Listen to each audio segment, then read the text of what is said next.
So again, this is our Excel training Tagalog session 1, batch 1.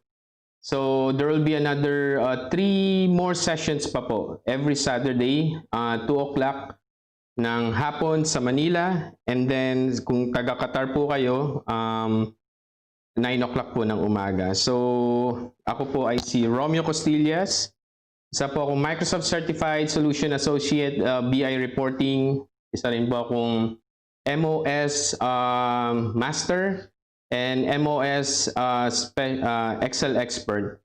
So sa trabaho ko po dito, isa rin po akong Discrete Event Simulation Modeler. So kung wala pa po kayong idea about Discrete Event Simulation, so gumagawa po kami ng mga models. So we're trying to improve po yung mga system and processes na meron kayo existing. So we put that in a computer dynamic model, and then we'll try to improve po yung ating system. Alright, so yan po ang ating introduction. Alright, so we'll go straight now sa ating introduction sa Excel. So bibigyan ko lang po kayo ng konting idea about some terminologies. So to be honest, hindi po kasi ako more on dun sa theory, more on sa practical po tayo. So bigyan ko lang po kayo ng idea about workbook and worksheet. So sometimes po kasi parang nako-confuse po yung iba kasi pag sinabing so pag sinabi po kasing na workbook and worksheet, ano po ba yun? Okay? So in simplest term, pag sinabing workbook po or worksheet pala muna, okay, this is just a collection of cells. Okay? It is the spreadsheet. So kung mapapansin nyo sa baba ng ating worksheet tabs, meron po tayong 1, 2, 2.1, 2.2. So lahat po ito ay tinatawag nating worksheet. So we are now in worksheet 1. Okay? And then kapag sa workbook naman po, when we say workbook, it is in simplest term, ito po yung ating worksheet. Yung file itself. So we're using the Excel Training Day 1 workbook. So yan po siya. Alright? So next. Bilisan lang po natin ng konti dito kasi it is very basic one. Alright. So active cell. Alright. So pag sinabi nating active cell, ito po yung currently selected po natin. So ngayon ay nakaselect po tayo sa M9, cell M9. So we can see from our name box here sa ating here, kung nakikita niyo po ang aking mouse pointer. Alright? Makikita niyo na nandito po tayo sa M9. Okay? And then when we talk about cell reference, ito yung usually na magagamit natin sa formula. So sometimes kapag ikaw ay referring to isang cell, so makikita natin sa ating formula bar, it's equals M17. It means that we are referring to a certain specific cell. So that's M17. Alright. So when it comes to cell range, okay, so it's just a collection of cells. So parang kung you are referring to an array or cell range nga po. So makikita natin in the formula bar, we are referring to a cell range from O11 to O21. So ito po siya. So mapapansin nyo, ayan, nakaselect po. Ayan. So yan ang difference po ng active cell, cell reference, and cell range. Alright. So for the third one, yung function and then yung formula po. Okay, so madalas po kasi nagkakaroon ng confusion about kung ano po ba gagamitin natin, kung function po ba siya or formula. Alright? Pag sinabi po kasi nating function, ito po yung specific na item na gagamitin natin in our formula. So let's say, pag sinabi nating sum, VLOOKUP, HLOOKUP, XLOOKUP, or average, or anything like that, if you are just referring to a specific function without using it in a formula, it's just function. Okay? So, sa atin po nito, function po ang ginagamit natin ay sum. Now, kapag ginamit na po natin siya sa formula, alright, makikita nyo na ngayon equals sum, and then yung range po natin, yung numbers na included po dyan, or sinama po natin sa syntax, sa parameters, then it's now a formula na. Okay? So, any question po about that? Okay. Okay, so I think wala naman po masyado dito. So, pwede na tayo mag-start for the second one. Alright. So, ngayon po ay magpo-proceed po tayo sa ating interface. Actually, for today's training, based po sa ating course outline, we're gonna cover everything here from Home ribbon tab until View ribbon tab. So, but before we proceed that, of course, we need to identify first kung ano yung Microsoft Excel interface natin. And we'll start with the title bar. So, title bar is actually located in the sa pinakataas po ng ating worksheet or workbook. So, ito po ay title bar. Okay? So, kung mapapansin nyo po dito, meron tayong nakalagay na group, compatibility mode, and then shared. So probably we'll start with the compatibility mode. Actually, naka.xlsx na po kasi tayo. Pero if you are using .xls file, so it means that you are using an older version of Excel format. So makikita nyo po sa pinakataas po dyan, ang nakalagay po dyan is compatibility mode. So there are, maybe we can try that one. Okay. So let me go back to my Op Studio, and then we'll try to actually medyo na siya. Pero ganito lang siya. Pag nakita nyo compatibility mode, okay, it only means that you're using .xls. So there are two things na magagawa mo dito. First is that you can use yung pinaka save as para ma-convert siya into higher version like the .xlsx, di ba po? Pero kung ayaw mo naman siya ang mangyayari po kasi doon is maduduplicate po yung file po natin. Ang mangyayari, meron ka ng file, original file mo .xls, and yung isa is .xlsx kapag ginawa nyo po yung save as. Pero kapag naka-compatibility mode yan and you want to convert that into higher version na lang po, makikita nyo po sa file and then info. Yan, may makikita kayo dito na nakalagay is compatibility mode. So all you have to do is just to click that one and then automatic na po siya ma-convert. So hindi na po maduduplicate yung file nyo po kasi i-convert lang po niya yan. Okay? So, second is that yung group.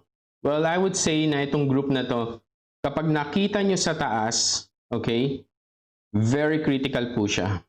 So, kung wala pa po kayong idea about grouping sa Microsoft, I'll show it to you now.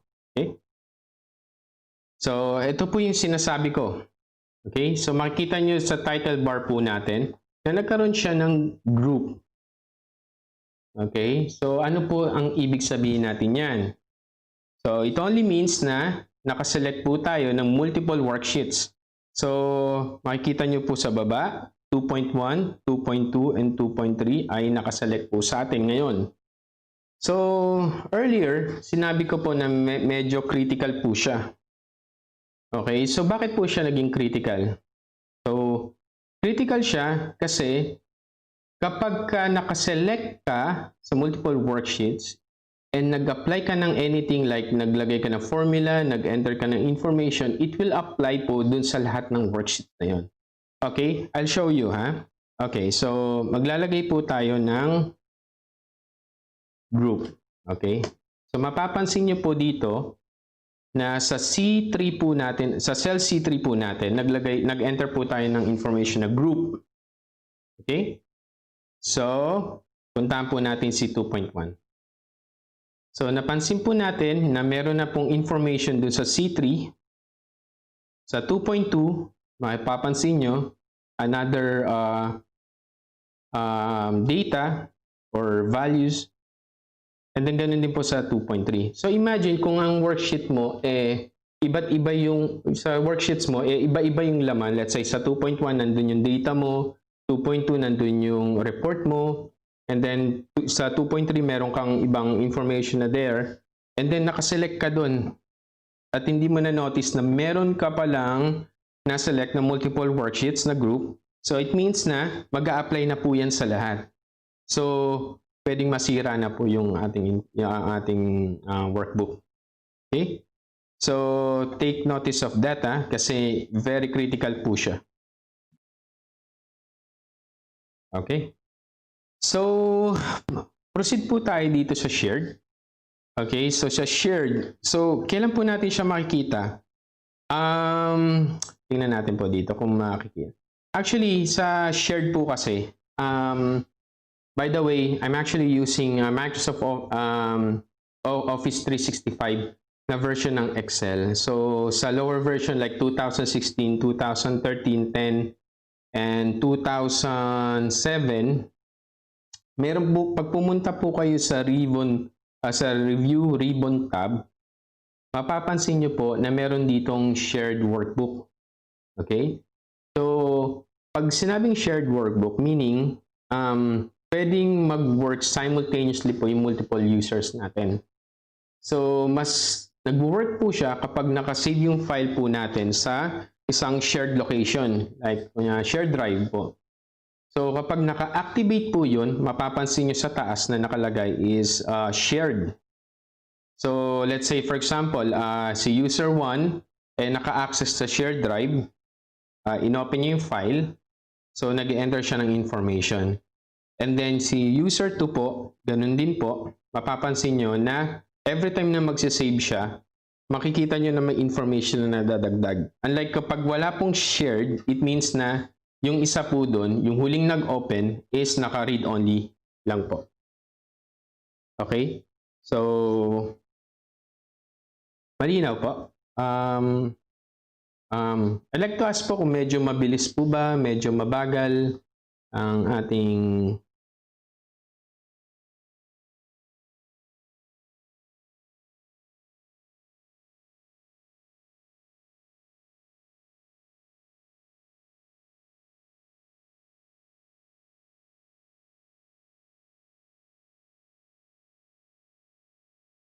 hello? So, paki-type po kung sa live chat po kung mabilis po ba, mabagal po ang ating pacing. Okay, so I'll check po yan later. Okay, so for the next one, okay, so we can see from here na meron tayong ribbon. Okay, so ito po yung pinalit dati sa ating mga menus. So ito po siya, mapapansin nyo, meron tayong home ribbon tab, insert ribbon tab, page layout, and so on and so forth. So lahat po yan i-discuss natin today. Okay, so if ever po na hindi natin matapos siya in 3 hours po, ang mangyayari po natin is tutuloy natin siya by next week po. Okay, so I believe na available po sa inyo itong mga ribbons na to from home to view. But you can see from here na meron tayong isa dito na developer ribbon tab. So, for those na hindi po masyado nagma-macro or wala pa pong idea about yung about the Visual Basic for application, pwede po natin siyang i-activate. Okay, and I'll show you how kung paano po natin i-activate. So, punta lang po kayo sa File. Okay, and then go to Options.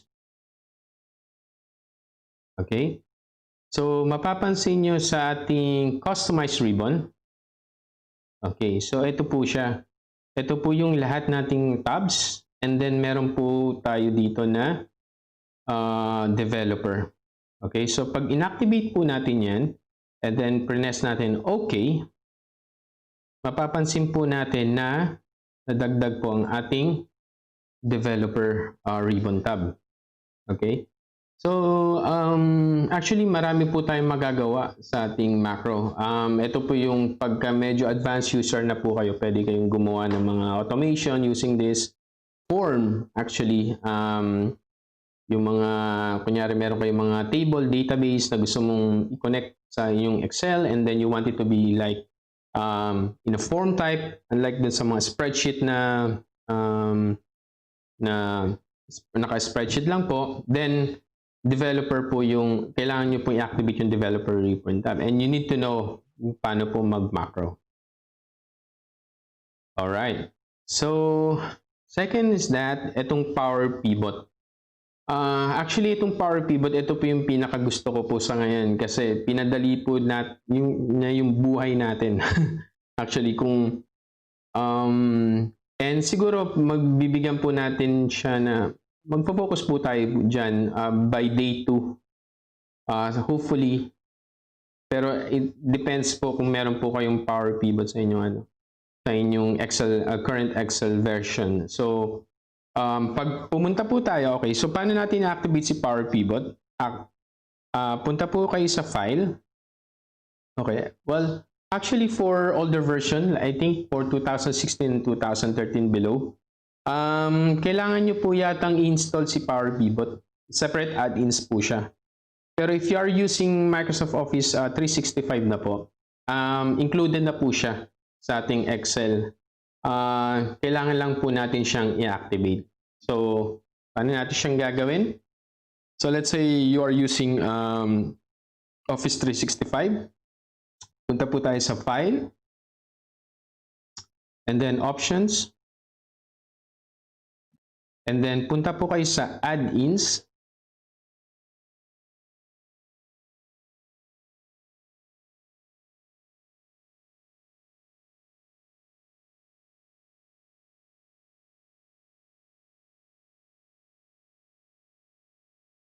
Okay, so add-ins, and then you have to select po yung ating com add-ins, and then select po go. So ito po yung mga available add-ins natin na pwede nating i-activate. So pag chinek niyo po yan, yung checkbox sa gilid niya, and then you press OK, automatic po siya maglalabas po dito as a separate ribbon. Okay? Alright, so apart from that, you can actually customize your own, you can create your own ribbon. Pwede pong i-customize. And I'll tell you how, kung paano po. Okay? So if you are interested, let's say for example, madalas ka pong gumamit ng mga features na Excel and you want it to be nasa isang ribbon tab lang po siya, separate, dedicated para po sa inyo, pwede po natin gawin yan. So, okay, so paano po natin siya gagawin? Okay, again, kailangan po natin pumunta sa File. Okay, and then go to Options. Okay, so mapapansin nyo, babalik tayo sa Customize Ribbon. Okay, so ito po siya yung ating main tabs. Okay, pero meron dito sa baba na New Tab. Okay, so when you click that one, let's say, papangalanan natin siya na, for example, my favorite. Okay. And then sa new group natin, ito yung para siyang section. So it's up to you kung gusto nyo pa siyang palitan or what. Pero let's say, sige, gawa tayo ng palagay natin siya. Lagyan natin ng icon and then gawin po natin siyang convert. Okay? So, ipapasok po na ito. So, ito po yung section niya, yung convert or yung group po niya. Now, magpapasok na po tayo ng specific na command para dito sa convert natin. Okay? So, pupunta po tayo dito sa ating commands. And then let's click po yung ating all commands and then hanapin po natin convert. Convert pa dito. Meron pala.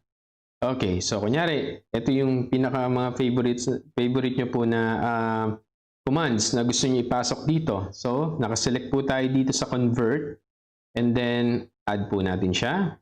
Ayan siya. Ayan siya. Ayan siya. Ayan siya. Kunyari, yan yung ano natin. Yan yung gusto nating idagdag. And siguro dahil mahilig tayo sa conditional formatting, for example, pwede tayo mag-create ng another group for that. So, select po natin yung pinaka main ribbon tab natin and then let's click this one, new group. And then let's rename that. Select tayo ng icon. Kunyari ito, maganda siya for conditional formatting. And then, conditional formatting. Alright, ayan. And then, let's click po, OK. So now, meron tayo ng another group. Mamaya makikita po natin yan. Kung ano magiging effect po niyan. Okay, so makikita natin dito, meron tayong conditional formatting. Okay, add natin siya. Ano pa ba? Dito, nari yan, conditional formatting. Meron tayong dalawa. And then, let's click OK. Okay, so mapapansin nyo po, di ba, from the very basic na ano po natin, home ribbon tabs natin, from home to view, nadagdag po natin si developer. And then now, meron na po tayong additional ribbon, which is yung create po natin just recently. So, my favorites. So, remember na gumawa po tayo ng dalawang groups dito. Okay, so we have convert here and another one for conditional formatting. So, mapapansin nyo dito, ito po yung mga commands na dinagdag natin under convert group as well as dun sa conditional formatting po natin tong dalawa. Okay, so ito po ay kung gusto nyo lang po na idagdag sa inyong mga ribbons. Okay, kasi madalas meron tayong mga favorite natin and then gusto natin, kasi organized tayo, you want it na nasa isang ribbon lang siya, pwede natin gawin po.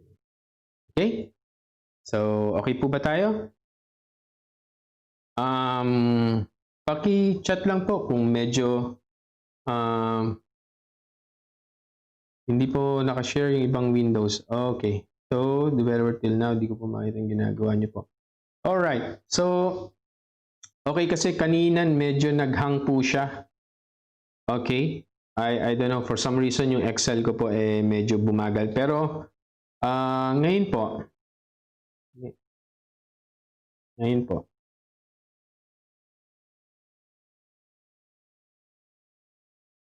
Alright. So, okay. So, from developer till now, di po makita yung ginagawa niyo po. From developer. Okay, so, probably, because of yung sa window lang. Okay. Okay, kasi the way natin ginamit po kasi sa OB Studio, naka-ano lang po siya sa Excel.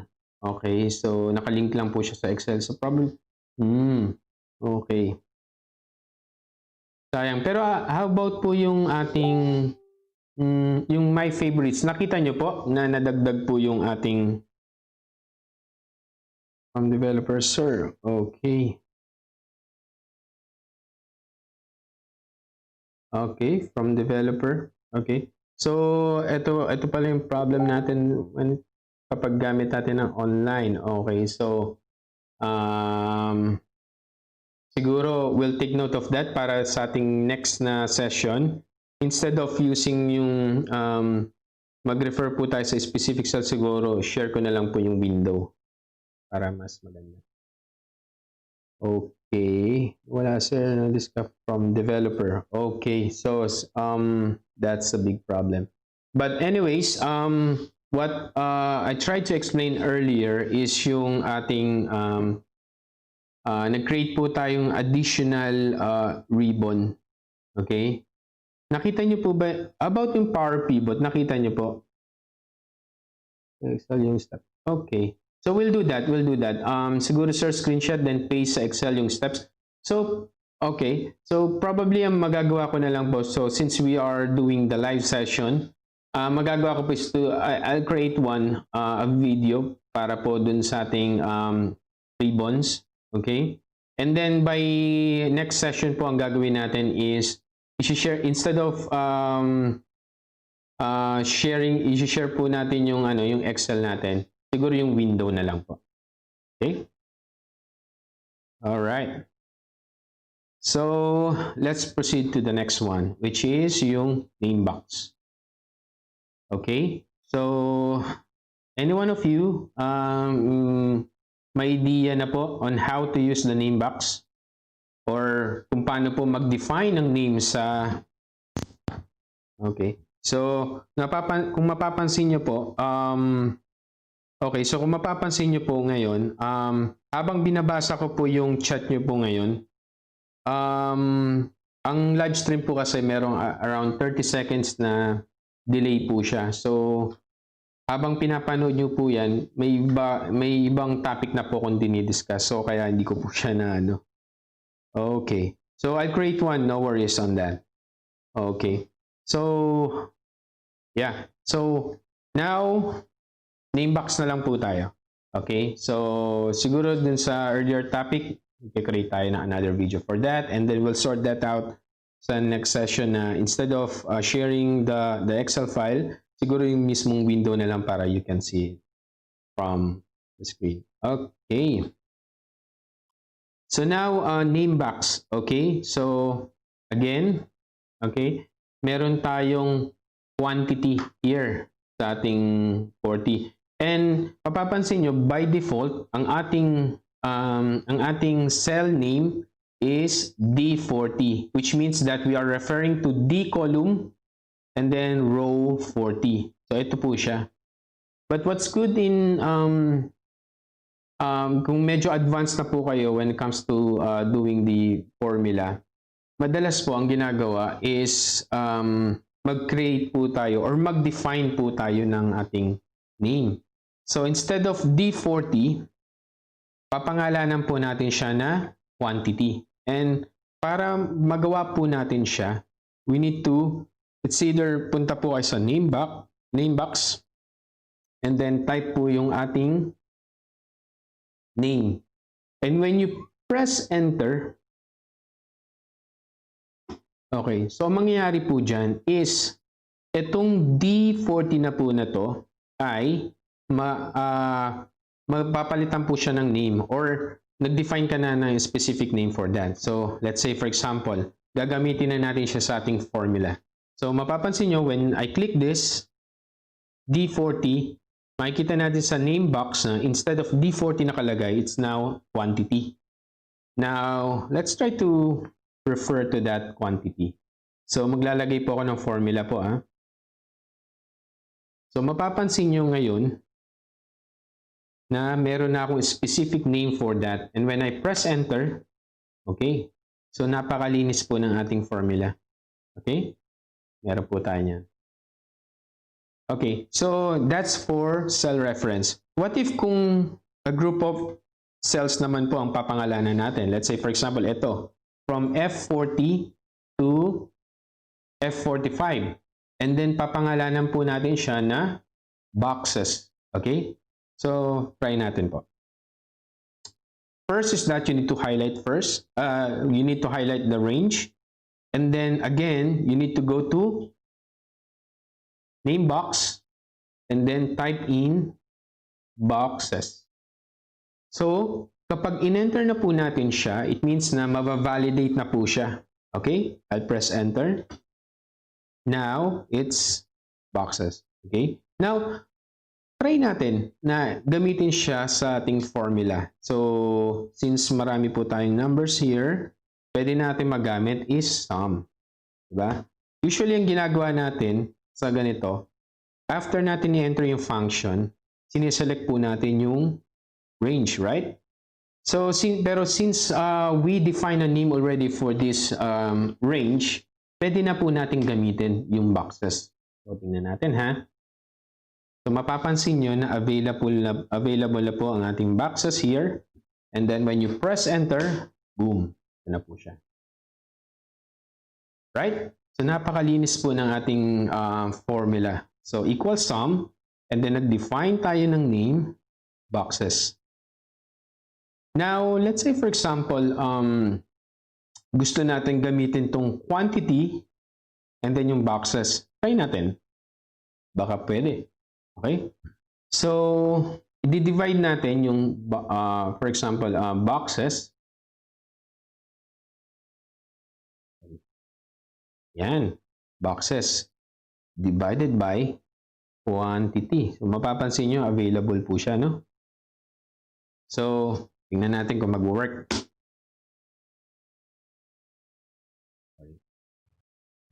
Kasi nag-auto-fill. Okay, boxes divided by quantity. Okay, automatic. Kasi we are referring to as. Okay, so ang pwede natin gawin is equals, kasi we are referring to this one, so sorry. So let's say equals sum boxes and then divided by quantity. Alright, yan. So try natin, ha? Okay. So now it works na po. So ito po yung ma-advise ko sa inyo. Instead of using yung standard natin na ng mga cell range or cell reference, better po na gumamit po tayo ng mag-define po tayo ng name. So, but the big question is that, what if kung magpapalit po tayo ng range? Okay? Paano natin ma-ensure na itong boxes na to is, ito po yung, kumbaga nakaselect po yung tama nating range. So, kailangan po nating pumunta sa name manager po. Ito po siya, name manager. And para po makapunta tayo dyan, you need to go to formulas. And then makikita po natin dito, itong ating name manager. Okay, so ito po siya. So remember na meron tayong ginawa kanina, boxes, ito po siya. So pag inedit po natin siya, papansin mo na nandito po tayo sa 2, and then worksheet number 2, and then F40 to F45, from here to here. So ayan po yung range natin. So kung magpapalit lang po tayo, all you have to do is just to click this, and then select po natin yung yung range natin. So, yan. And then when you press OK, mag-auto update na po siya. Same goes with the quantity. So sa quantity po natin, we know na we are referring to worksheet number 2 and then cell D40. So kung magpapalit ka again, just click that one. Okay. So let's say for example, ang maganda kasi pag naka-define ka ng mga names, let's say nasa ibang worksheet ka, then you want to proceed with the yung specific na range na yun. Let's say dito naka-formula equals quantity, and you want to go there directly from here, diba? So magagamit mo rin si name box here. So when you press boxes, let's say, or quantity, pag click mo yan, mapapansin mo na automatic na dinadala ka dun sa specific cell na yon.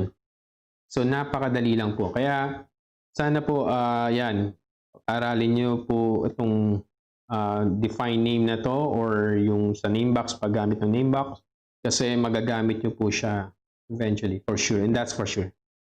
Maganda po siya. Now, okay, so let's say for example, marami kang cells na gusto mong mag-define ng name. Let's say, ito, gusto mo siyang pangalanan na under apple.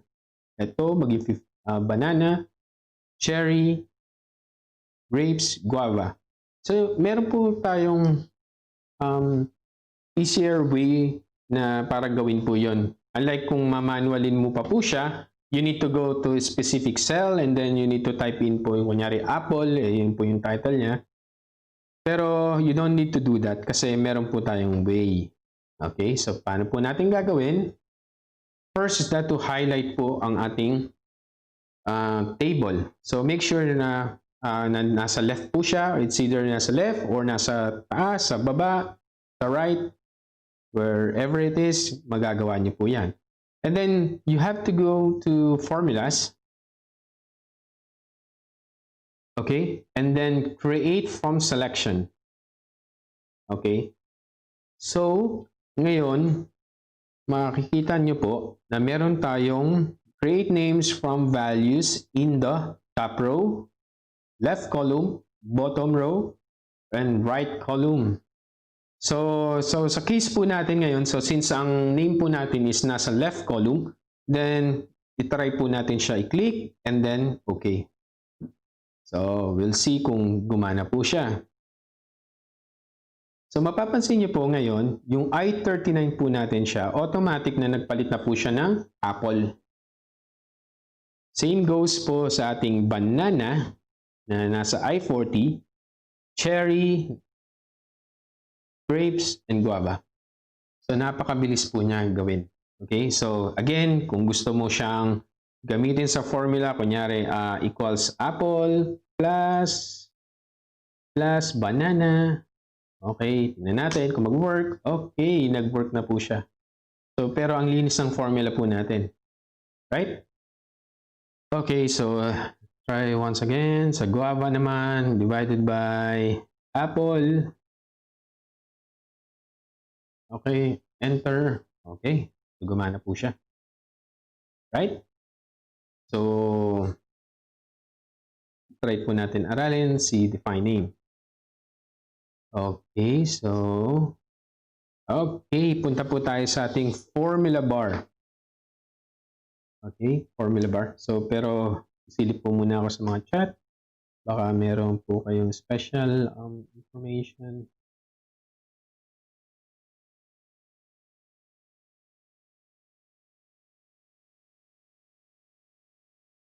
Okay, so ngayon, let's proceed with the formula bar. Okay, so now we can see na ang formula bar po natin is ito, right? So kung ikaw ay isang mahilig ka mag-formula, katulad ko po, ang pinaka-10, gumagawa po kayo ng masyadong mahabang formula, ang pinaka-best way po niyan para ma-check nyo is yung kailangan nyo po siyang expand. Yan. It's either i-drag nyo po ito or just simply click this one, yung ating arrow down icon here. Yan. So automatic siya na nag-adjust. Okay? So let's say for example, itong formula natin. We know for a fact na mahaba yung formula niya and you want to check it. So meron tayong way. Yan. I-click po natin to. Or you can use, napansin niyo po, ang ating Excel na nagsasuggest po siya na expand formula bar, control plus shift plus U. So, try po natin, control shift U. Ito po yung ating keyboard shortcut para i-expand and i-collapse po yung ating formula bar. Okay? Ayan. So, makikita nyo, pwede nyo ma-check. And so, I think for day 3 po ang ating formula. Okay, marami po tayong i-discuss na sa day 3 natin. Sana po maka-attend po kayo uli. And hopefully, ma-fix po natin yung mga problems sa ating Excel sa live stream po natin. Kasi nabasa ko po again dun sa ating chat box na pag may mga pop-up window, hindi nyo po nakikita. So, it's very strange po kasi dapat nakikita po niya. Pero, we'll try to fix that one. Okay. Next. Okay, so headers. Okay. So, when we say headers, let's say row headers, ito po siya. We have this row. Ito po in a form of numbers. And then column headers para po sa ating letters. So, pupunta po ako sa ating 2.1. Okay, so let's say ito po siya. Okay. Yan. So, One thing na napapansin ko po kasi, especially kapag meron po akong sinusupport, ang madalas na ginagawa po nung iba is to highlight po yung ating range and then kinokoloran po natin. Okay? So, ang nangyayari po dyan, I believe na majority po sa inyo is nakaka-relate kasi ginagawa po nila, sineselect po yan. It's either yung ating column or yung row, sineselect po natin siya and then saka natin i-highlight.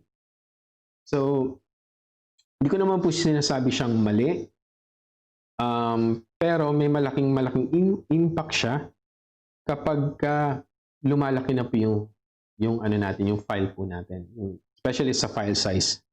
So, syempre, pag lumaki yung file size natin, nakaka-affect din po yung ating performance ng Excel. So, maganda na po yung performance natin ng Excel kasi yung tinatawag na Vertipack and also yung processing niya is very smooth na ngayon compared dun sa mga yung mga version before.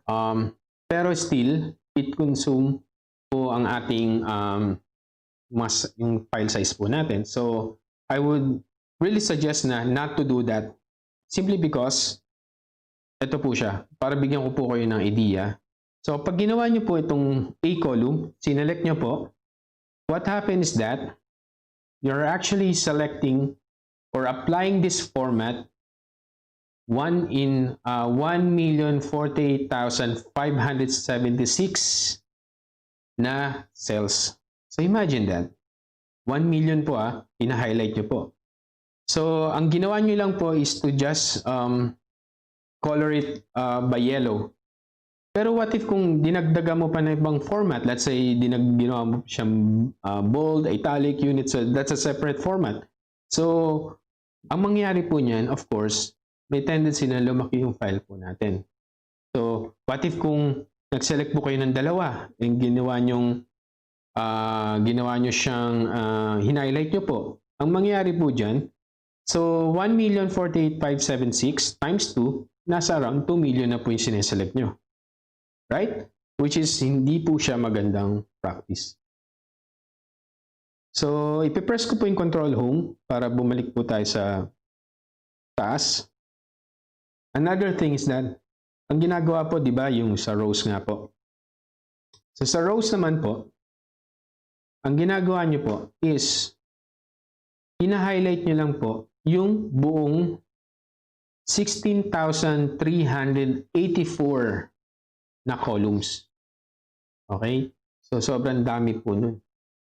Okay? So, masasuggest ko po, please, huwag nyo pong gagawin yun. Okay? Ang pwede nyo lang magawa is just focus kung ano po yung work area nyo, yung canvas area nyo po.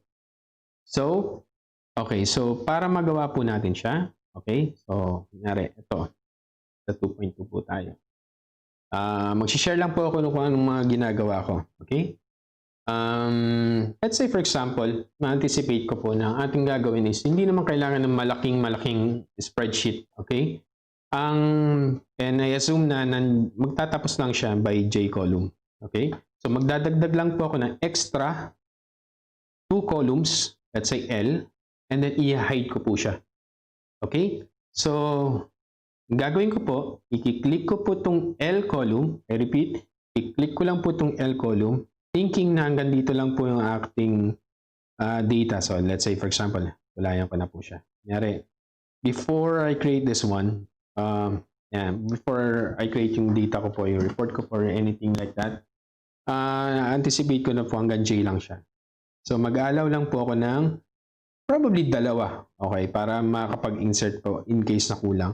Punta po kayo sa M column and then i-press nyo po Control Shift Arrow Right. Ulitin ko po, Control Shift Arrow Right. Okay, so it means na from M column hanggang dun sa pinakadulo, okay, all you have to do is just to hide it. That's it. So, mapapansin nyo po na ito po siya. Ano na siya? Na-hide na po natin. Okay? Same goes with the rows naman po. Okay? alam natin na from 30 hanggang 35 lang po ang ating data, from 38 until sa pinakadulo, i-hide po natin siya. Control, Shift, arrow down, pababa naman po. So then right click, hide.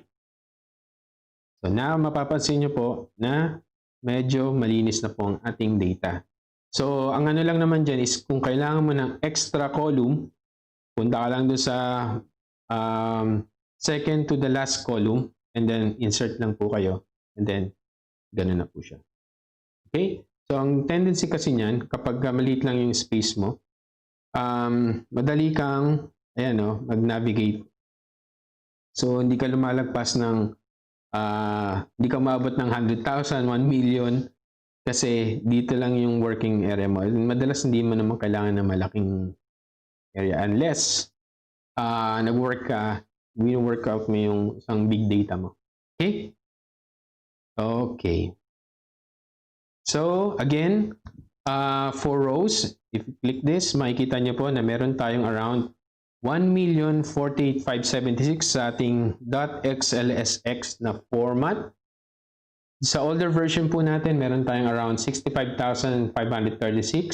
So sa column naman po natin, meron tayong 16,384 sa ating .xlsx. And for .xls, we have only 256, so very limited lang po. So kapag I don't think na meron pa pong gumagamit ng .xls unless meron kayong mga download the files from the internet and then nakasave pa rin siya sa lower version ni format or lower format ng ni Excel. Then all you have to do again, kung naalala nyo si compatibility mode, i-convert nyo siya into higher format. Okay? So silip po tayo ulit sa ating okay, so let's go back to our training. Okay, sa ating select all button. Okay, so yan. So select all button, makikita po natin siya. Ito po siya. Nasa tabi po ni A and then yung nasa taas po ni row 1. Ito po siya. Pag select nyo po yan, it means na lahat ng lahat ng cells sa ating worksheet na-select po, select all button po siya. Pero to be honest, hindi ko po siya nagamit. Or siguro nagamit ko mga dating-dati pa. Meron kasing easier way para kung 'di ba usually kaya naman natin siya sineselect all is ika-copy natin siya from another sa another workbook or sa different worksheet, right? I'll show you later kung ano yung best practice po natin. Instead of using the select all button then copy and paste, huwag nyo pong gagawin yun. Mamaya isi-share ko po sa inyo. Alright?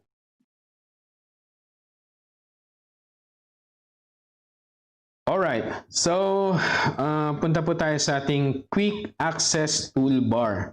So, ang quick access toolbar po natin siya. Makikita natin siya. Ito po siya sa taas. So, kung ayaw nyo po siya sa taas, ang pwede nyo pong magawa is dalhin po siya sa baba ng ribbon. So, show below the ribbon. So, when you click that, mapapansin nyo, wala na po siya sa taas. Nandito na po siya. Okay? And what's good in quick access toolbar, kung meron kang specific na command na gusto mong ilagay kasama ng ating iba pang command sa quick access toolbar, pwede po natin siyang gawin. Okay, so balik lang po natin siya para so nasa taas na po siya. So let's say for example, gusto mo siyang dagdagan. Okay, so ang basic po natin is save, undo, redo, and then paste. Okay. So, ang magagawa po natin is, kunyari, I'm not sure kung napanood nyo po yung ating video about yung form, yung data form natin. Siguro, pag may time po kayo, visit po kayo sa ating playlist, sa ating Excel tips and tricks na playlist. Marami po tayong matututunan doon. We have around 91, I think, videos na dinadagdagan po natin. So, ano siya, kasama po siya. Okay. So, siguro, quick ano lang po tayo sa ating, visit lang po tayo sa ating YouTube. Okay, so from here, okay, interact po natin itong YouTube. Okay, so all you have to do is just to, of course, search po ang ating pangalan, Romeo Costillas po. Ito po siya. Click po natin. And then makikita nyo sa ating playlist, okay, meron po tayo ditong Excel tips and tricks. Okay. So, mapapansin nyo dito, yan. So, mapapansin nyo, yan. Ano siya, marami po siyang videos from 1 to 91. So, nandyan po yung kung nangyari, gumagawa po kayo ng leave tracker, mga charts, or anything like that. Nandito po kung gusto nyo po matutunan about conditional formatting, data validation, and so on and so forth. Nandyan po, marami po tayong matututunan dyan. So, the reason why kung bakit ko rin po share sa inyo to, kasi meron akong ginawa dito na video about data form. Okay, na ginawa po natin siya, dinagdag po natin siya dun sa quick access toolbar. Okay, so hanapin nyo na lang po yan. Ang name po ng video is data form. Okay. Okay, so close natin po to. And then let's go back to screen 2. Okay. So, magdadagdag po tayo, for example, ng another command sa ating quick access toolbar. So, paano po natin siya gagawin? That's the big question. Okay. So, punta po tayo sa File. Okay. Then, Options. I'm not sure kung nakikita nyo po yung ating kasi okay, panonoorin ko po ang ating dito.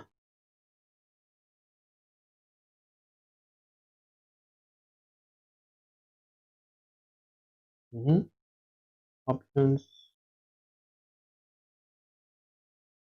Okay. So, hindi na nga po siya nakikita. Okay. So, sorry for that kasi to be honest, this is my first time na mag-live stream. It's not that easy po pala kasi you need to be familiar with the kung paano po siya ginagamit. So ngayon kasi by the time na ayan, nakikita nyo po yung ating screen nyo po, nakikita nyo po ang ating spreadsheet, pero sa akin po ngayon nasa Excel options na po ako. So all you have to do is just to follow me na lang po. Pakinggan nyo na lang po ang aking boses. Ulitin ko po. Pupunta po ako sa File. And then, pupunta ako again sa Options. And then, Quick Access Toolbar. And then, again, sa Popular Commands, punta lang po kayo sa All Commands. And then, choose na lang po kayo dito ng kahit ano, kung ano yung gusto nyong idagdag po sa ating Quick Access Toolbar. So, just press OK and that's it. Okay, so try po natin dito kung mag-work dito sa More Commands. Tingnan po natin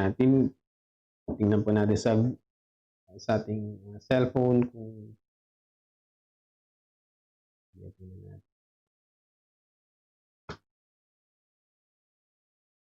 sayang, hindi nyo po pala nakikita. Alright, so ito yung mga, hindi ko kasi siya pwedeng i-interrupt yung ating streaming sa ngayon, baka magkaroon ng problema. Pero siguro, kasi yung mga pop-up window, mga other windows po na ginagamit po si Excel, usually kailangan po natin siyang i-click. Kaso sa view nyo po, hindi nyo siya makita. So, sayang po. Sorry po. Apologize for that. Okay, so ganun po siya. Kung gusto niyo lang po idagdag, banda lang po kayo dito sa Customize Quick Access Toolbar and then More Commands, and then pili lang po kayo and then press OK, and that's it po. Okay, so sa let's proceed po sa ating sheet options. Okay? Ito po yung aking sinasabi. If you want to insert po ng another, ito po yung ating mga sheet options. So, pag nag-right click po tayo, okay, so let's say nasa 2, ayan, pwede tayo mag-insert po ng another worksheet. If you want to delete it, rename the worksheet, ito po yung papalitan po yung name. And then, meron tayong move or copy. Ito yung sinasabi ko kanina na instead of selecting all the yung buong worksheet po natin, worksheet po natin and then try to copy and paste, why not utilizing this move or copy na lang po? Later on, siguro ipapakita ko sa inyo. And then view code, we also have this protect sheet which is also available po sa ating home ribbon tab and then format, protect. So what else do we have here? Tab color, kung gusto nating palitan ng tab natin, kulay. Kung gusto nating i-hide. So actually, sige, isa-isay na lang po natin. For insert, delete, and rename, this is very self-explanatory po. Kaya nyo na po yan for sure. Sa move or copy, for example, itong ating worksheet 2. So let's say, for example, gusto natin siyang i-duplicate. Okay? Ang gagawin po natin sa kanya, okay, let's try po yung duplicate natin siya sa same workbook. Okay? So, ang gagawin po nyo is right-click the worksheet name and then move or copy. I hope na nakikita nyo po ang ating... Okay, nakikita nyo po ba? Okay. So, okay. Tinitingnan ko po kasi ngayon yung ating sayang talaga. Hindi nyo nakikita. Pero, okay. So, move or copy. And then, with this one, makikita nyo yung mga active natin na sheets. So, for now, makikita natin is Excel Training Day 1.1. Ayang talaga. Pero, sige. Okay. So, okay. Ayan kasi. So, hindi ko pa nasimulan. Pwede ko pa okay. So, magna-note po ako. Guys, okay lang po ba? Stop ko muna yung streaming. And then, papalitan ko po yung settings. For the meantime, mag-break po muna tayo na 10 minutes. Okay, 10 minutes and then we'll go live again after po. Okay? So, stop ko po muna siya. Then, tatry ko po i-workout yung ating Excel. Hopefully, magawa natin. Kasi sayang hindi nyo po nakikita yung view na meron po ako.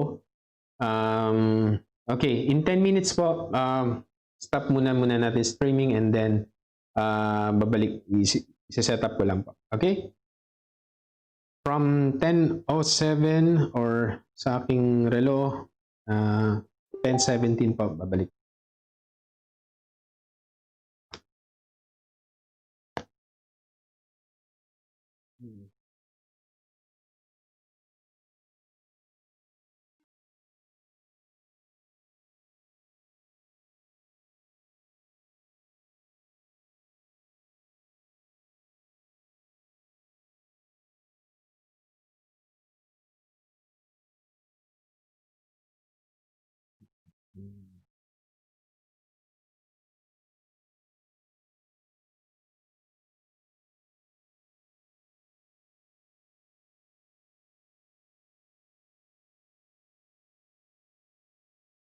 Ha? Ito. Ay. Tap, okay. So, type tayo ulit. Alright. So, ito po tayo ulit.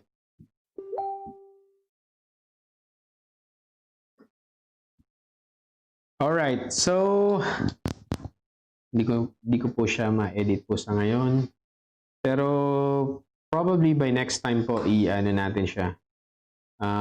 Try natin to fix yung ating settings para ano, ituloy na lang po natin for the meantime. And then, wait nyo na lang po yung aking mga sasabihin. Baka masundan nyo rin po. Sayang, pero let's continue po. Alright. So, ito, as I was saying earlier po, ang ating pong pinag-uusapan is about kung paano gumamit po nating move or copy. Alright?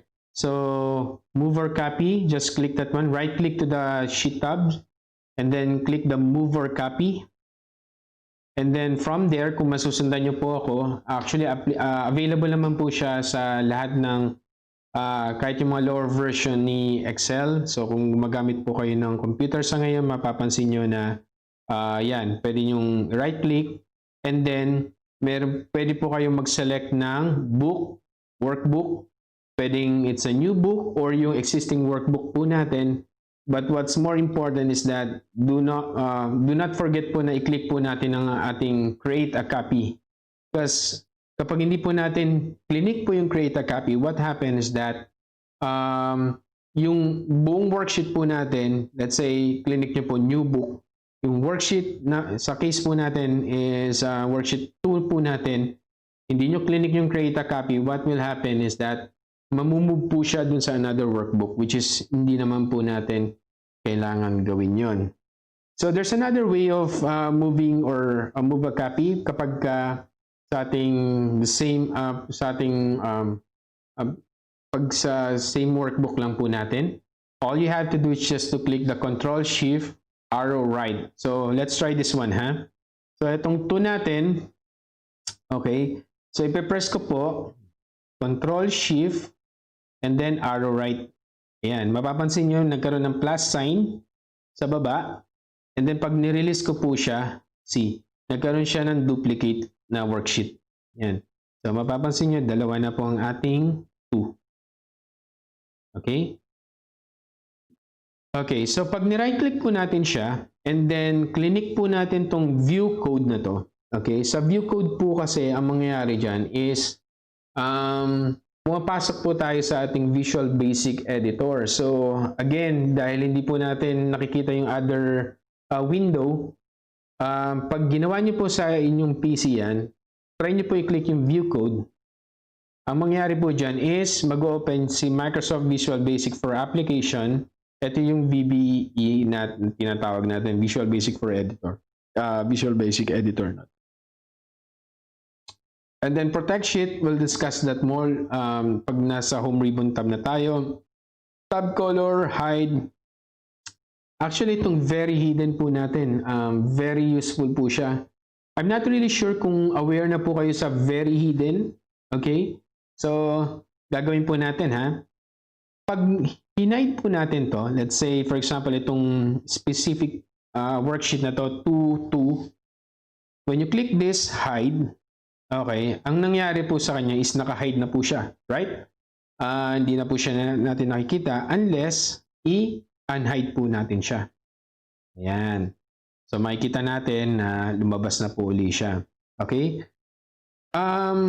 Merong feature si Excel na tinatawag po natin very hidden.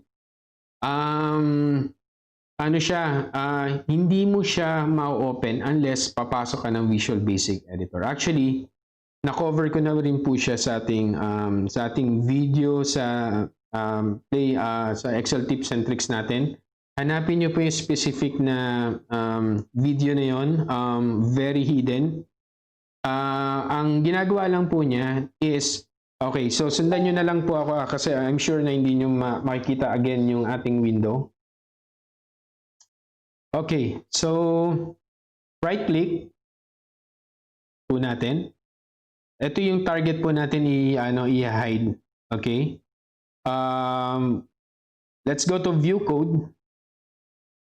Okay, so ngayon, hindi nyo na po nakikita ang ating Visual Basic Editor.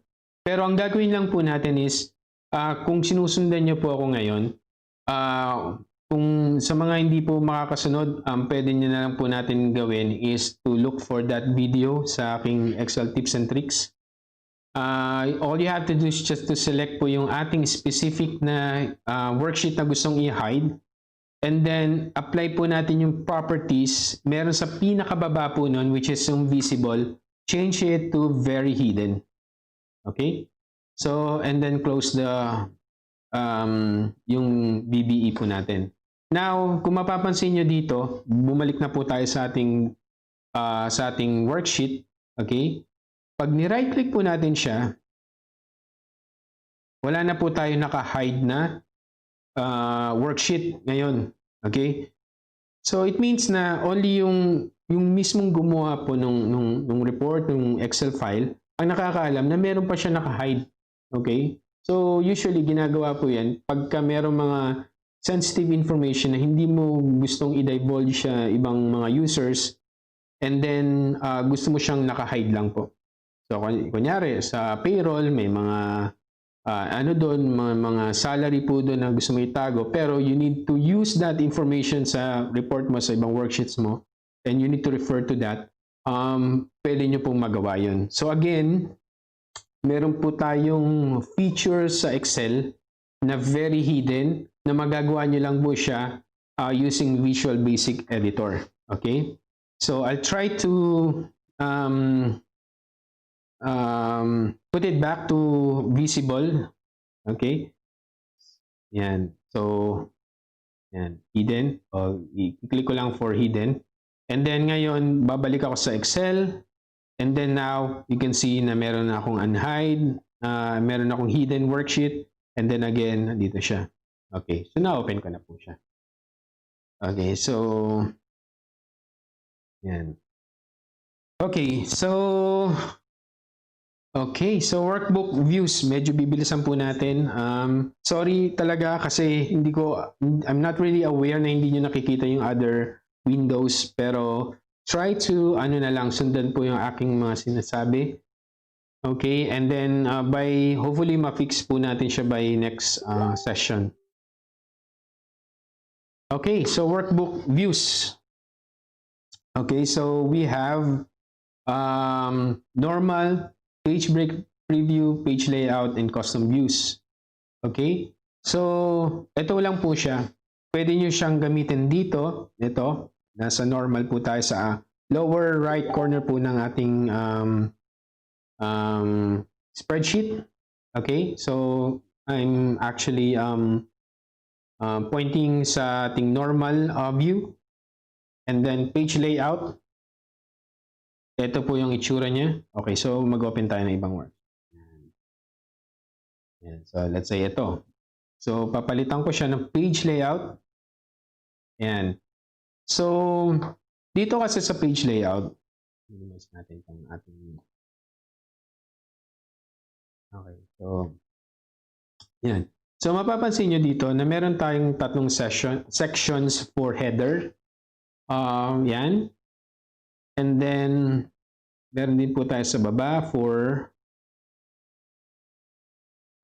footer. Yan. So, kung gusto mong lagyan ng mga page, title, or anything like that, magagawa nyo po siya dito. And then, kung mapapansin nyo, ang ating, yan, makikita nyo po, may parang print preview na rin po kayo na makikita nyo kung anong magiging itsura niya when print nyo po ang ating worksheet. Okay? So, let's say for example sa header. Okay? Kapag sinelect mo yan, you can see that meron tayong lumabas na contextual tab sa taas, which is yung header and footer tools. Ito siya. So, pag click mo yan, yan. Ito yung mga pwede mo siyang idagdag dito sa ating Excel pagka-print. So, hindi siya magiging visible sa ating normal view. Pero kapag print mo siya, madadagdag na siya. Okay, so let's try to add page number sa section na to. Yan. So, mapapansin nyo, nagkaroon siya ng page 1. Let's say, gusto mo nating lagyan ng file name. Yan. So, file name siya. Okay? So, kunyari sa baba is gusto natin siyang dagdagan ng, again, kailangan natin pumunta sa header and footer tools. Let's say gusto mong dagdagan ng current date. Yan. So, ayan na siya. As simple as that. So, might as well visit din po kayo sa ating page layout para makita natin kung anong gusto nating i-display sa ating printout po natin. Okay? And then again, we'll go to page break preview. Okay. So sa page break preview, ang maganda po kasi dito is nade-detect niya automatically from A1 hanggang sa pinakalas na data natin. So ibig sabihin, ito lang yung na-cover ng ating worksheet na to. Okay? So meron times kasi 'di ba, medyo malaki ang ating worksheet. Hindi natin makita yung buo niya.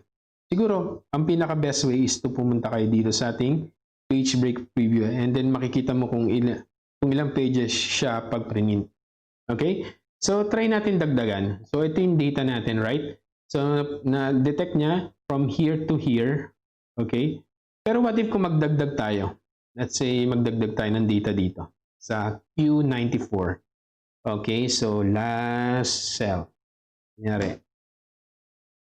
Yan. Okay? So, we know na nandito tayo sa normal view. Okay? So, pag pumunta po tayo sa ating page break preview. Okay? So, mapapansin mo, yan, na na-detect niya hanggang sa pinaka-last cell po natin. Ito. Nasa Q94 na po tayo. And then, pag print mo siya, ayan, makikita mo na meron tayong hanggang page 1 to page 4. So, maganda po ito, lalo't pagka gusto mong makita kung ilang pages na ba yung ipiprint mo or what. And then, kung meron kang excess na data, kasi minsan, hindi mo napapansin, meron ka na palang mga data na nasa baba na hindi mo napansin na nakapag-enter ka pala ng information in there. Okay. So let's go back sa ating custom view. Siguro di-discuss natin siya pag nandito na po tayo sa view ribbon tab. Yeah. Zoom controls. Okay? So zoom controls, ito po siya, dito siya pinakababa. Okay? Mapapansin mo medyo meron tayong ini-slide dito. Yan. Malaki siya, lumiliit. And then if you want to go back to 100%, click mo lang po to. And then select the 100% and then okay. So, we're good na po. Pero meron dito zoom to selection fit. Okay? Zoom to selection or fit selection. So, saan po natin siya makikita? Let's say itong table na to. So, kunyari, napakaliit ng table natin. Gusto natin siyang makita ng malakihan siya. Diba? Ang pwede natin gawin is just to go to view ribbon tab. And then, zoom to selection. Ito yung tinatawag na zoom to selection. So, when you click that, kita nyo na po na medyo nag-zoom na siya, malakihan, mabilisan. So, and maganda dito is naka-center pa po siya. Okay? So, let's say, yan. So, there's another way for us to make our area bigger using keyboard shortcut po. So, ang gagawin po natin ngayon is to use the keyboard shortcut po. So, ang keyboard shortcut po natin para mas lumaki siya is to press Control Alt and then plus sign. So, ngayon, I'm not using yung mouse po. Okay, gagamit po ako ng keyboard. Yan siya. So, sa mga mahilig mag-keyboard shortcut po dyan na gaya ko po, na ayaw gumamit ng mouse, pwede nyo pong magamit to. Yan, nag-automatic siya. Lumalaki, lumiliit, lumalaki, lumiliit.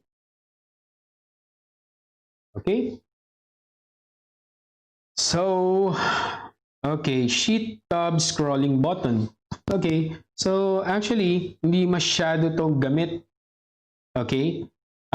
Kung mapapansin nyo dito sa ating left side, sa pinakabandang bottom part, ito yung ating sheet tab scrolling button. So, mag-activate lang siya kapag medyo marami ang ating worksheets na hindi makikita sa ating current view. So, let's say for example, ito. Mapapansin natin from here na meron tayong ellipsis, yung dot, dot, dot. Ngayon activated po ang ating sheet tab scrolling button, which means na kung gusto nating pumunta sa mga next worksheet, magagawa po natin siya. So let's try that one. So yan, nagmo-move po tayo. Alright. So kung gusto natin bumalik, yan. Well actually, to be honest, hindi ko siya masyado nagagamit. Kasi ang madalas na ginagawa ko po is yung keyboard shortcut po natin, which is control page down. So if you want to move from your current worksheet to the right, ang gagawin lang po natin is to press control page down. Okay?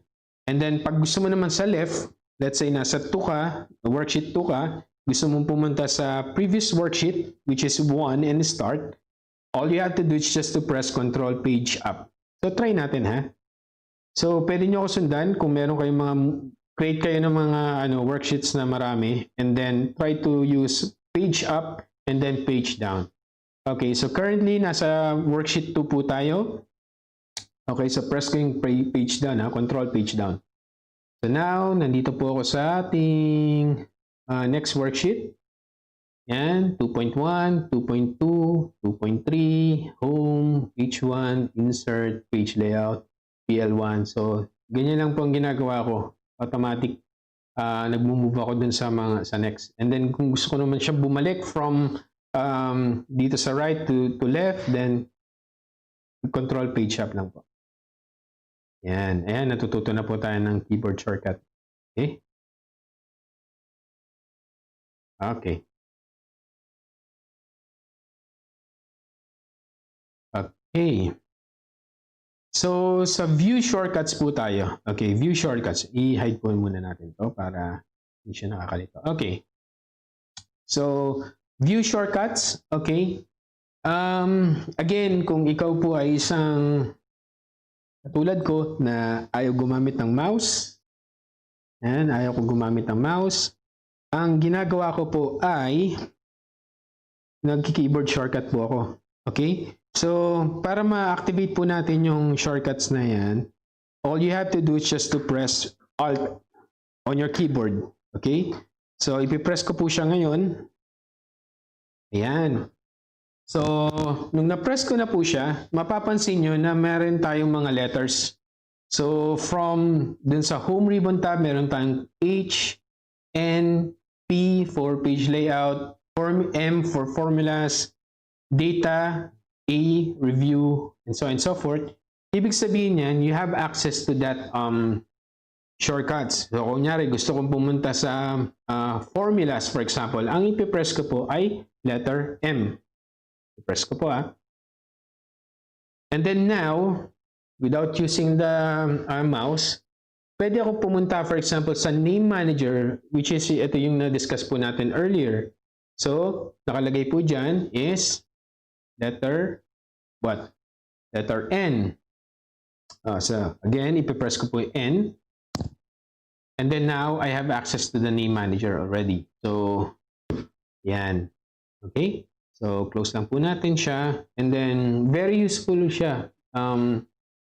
Kaya, I'm not sure kung nakikita nyo again yung ating mga...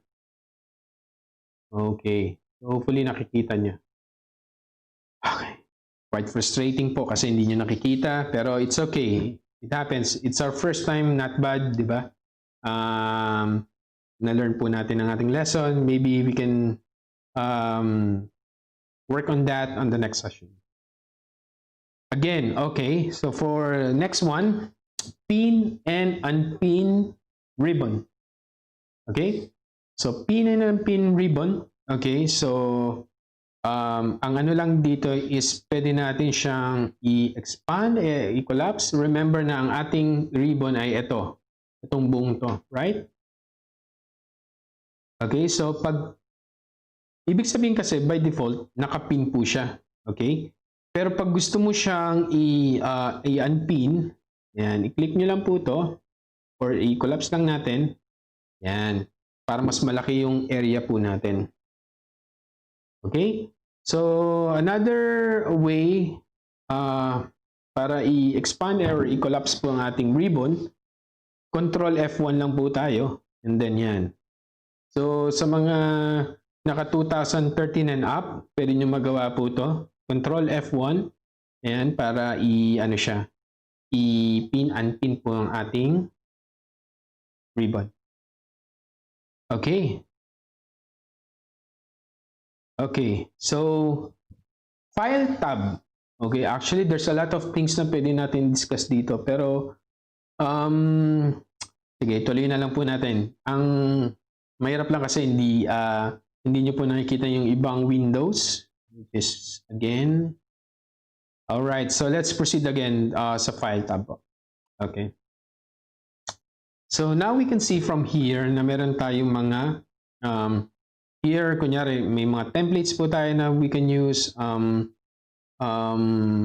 Meron po din tayo dito sa baba, recent pin shared with me. Okay? So, pagka clinic mo yung pin, may mga files kasi dyan na pwede mo siyang for example, meron kang madalas na ginagawa everyday. Okay? Pwede mong i-pin yung file. Kasi ang nangyayari po kasi by default, every time na nag-open ka, meron siyang, as far as I remember, it's 20 na files.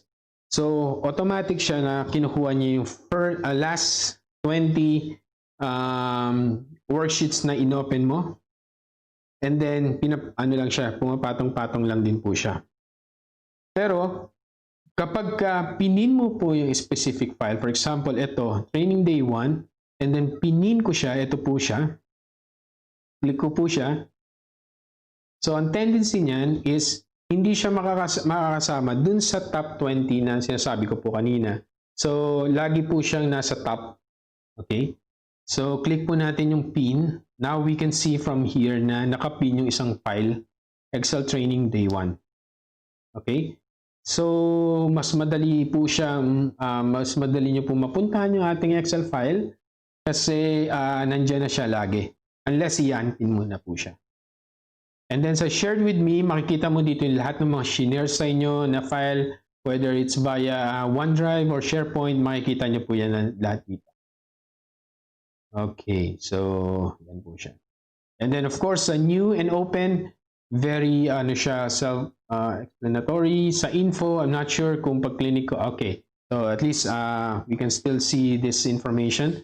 Okay, so sa Protect Workbook, okay, so there's one thing na gusto kong i-share po sa inyo dito, ang ating encrypt with password. Ito po siya.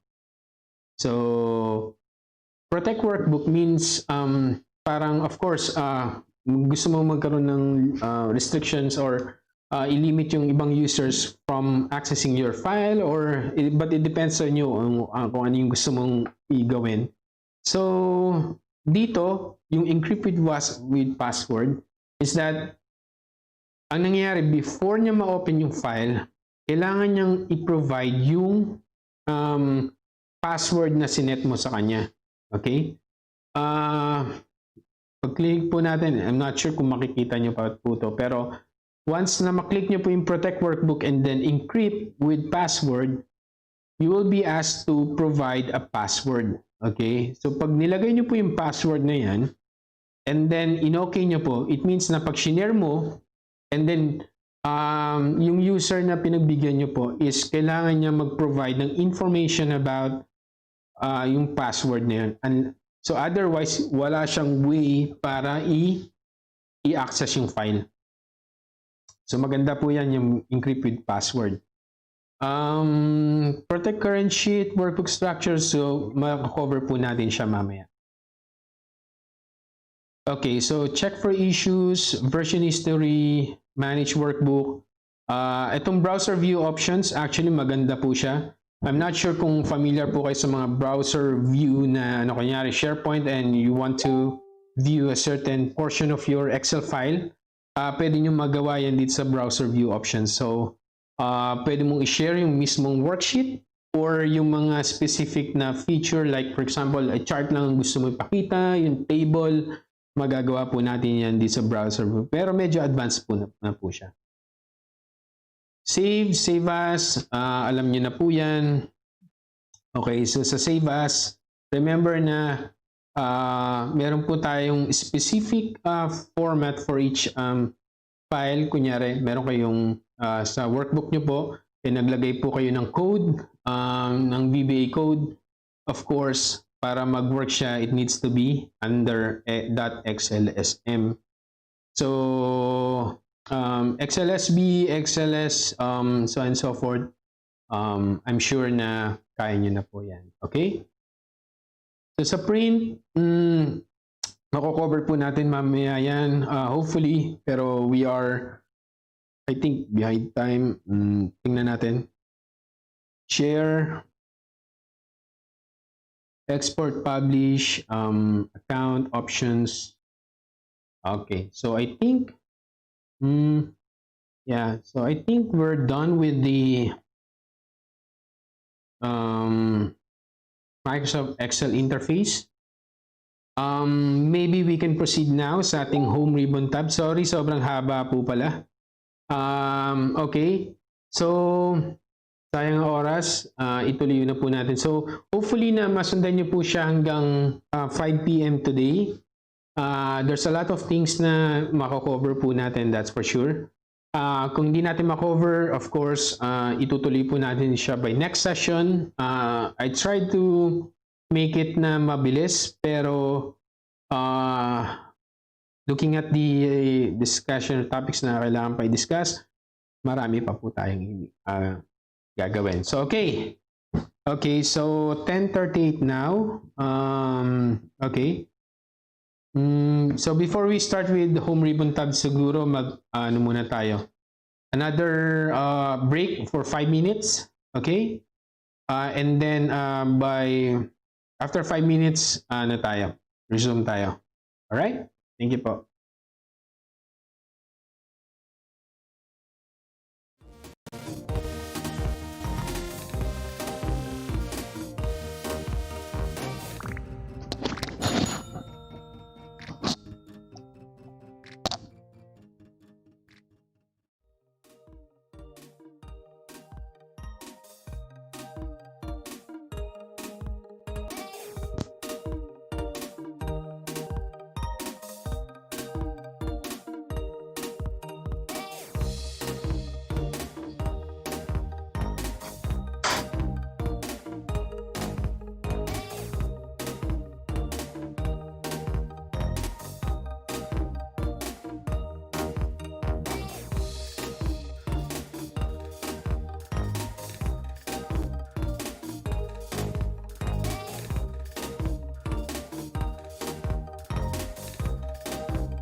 photo. All right. So,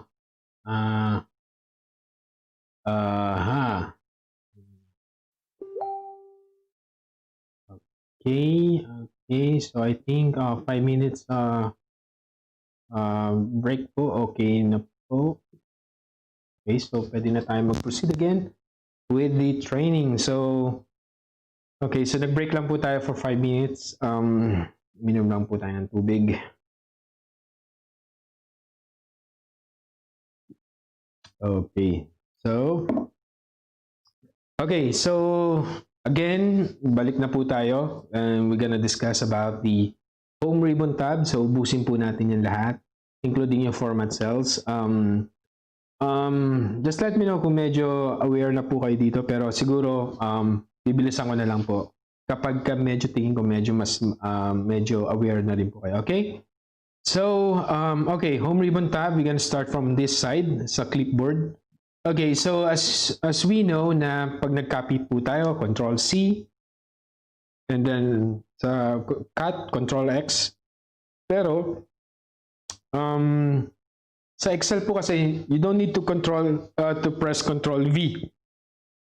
Kasi ang pwede po natin gawin is just press Enter as mentioned po here. Please press Enter. So ngayon nag-copy po ako and then i-press ko lang po yung Enter and that's it. Wala na pong Control V. So, maging practice na po natin yun kasi para hindi na po tayo maganda ipit-ipit yung kamay po natin. Okay, so same goes with the cut. So, we'll try Control X. And then here, from here, press Enter. Okay, ang bilis po niya, no? Wala nang Control V. Okay. So, ang one thing na di po familiar ng iba is yung paggamit po ng Format Painter. So actually, Format Painter, hindi lang po siya nag-apply sa Excel, kundi sa ibang Microsoft Office application din po like yung PowerPoint, MS Word, or iba pa po. So pero very useful po siya kasi ang ginagawa po niya is yung kinakopy po niya yung format ng isang cell and then i-apply niya po siya sa ibang cell. So parang ano lang siya, nag-copy-paste ka rin siya, nag-copy-paste ka rin, pero you're focusing on the format itself. Okay. So let's say for example, i-apply natin siya dito. Okay. Ayan. Ayan po natin. Okay, so let's say for example, ang format po natin ay Algerian, and then malaki siya, 26, tas naka-center, tapos meron siyang background color, and then meron siyang borders.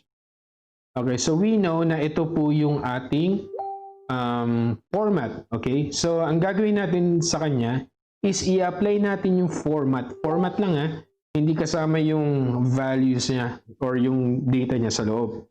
So i-apply natin siya from here to here sa destination.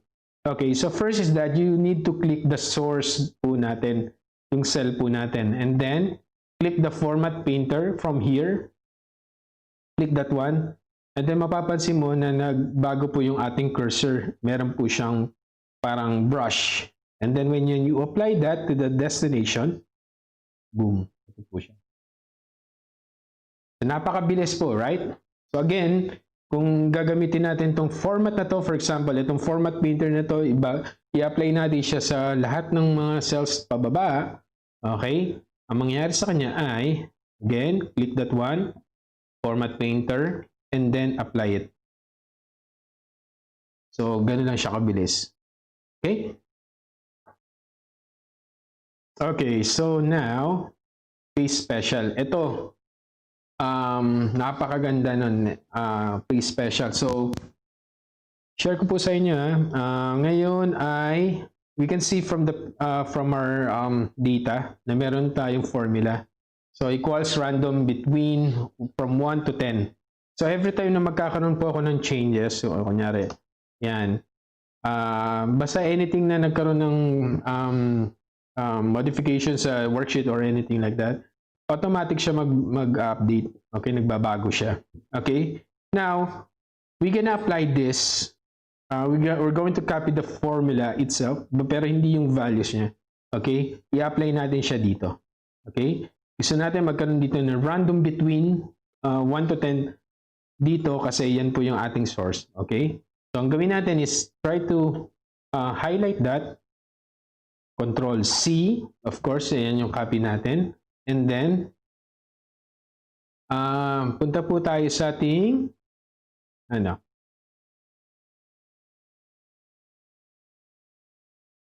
Yan. Ito yung ating Control C. Yan. Paste. And then, dito na po tayo. Proceed na po tayo sa paste special. Or meron ditong formula. Okay? So, kapag in-apply po natin yan, clinic po natin, let's say, yan, mapapansin nyo na yung formula natin na-copy. Pero not the format. Diba? Kasi yun lang naman ang kinapi natin. Yung kinapi natin yung mismong formula. Okay? Now, we'll try this one, formulas and number formatting. Okay? So again, we're gonna copy this and then paste special. Punta na tayo sa paste special and then nasan yung numbers and formatting. Siguro hanapin natin dito. Formulas and number formatting. Okay? So kapag click natin yan, yan na siya.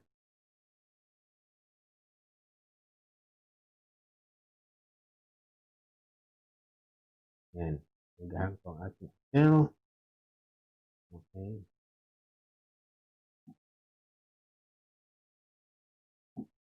Nagahan ang ating email.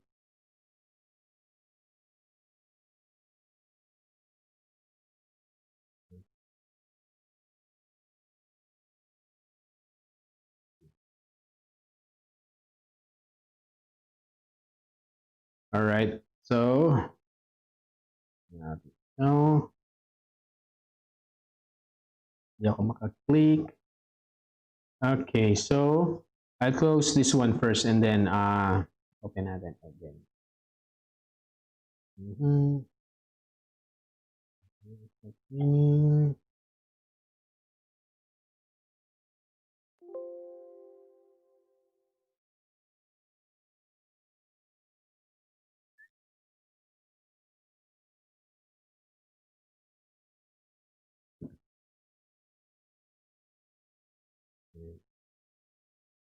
Okay.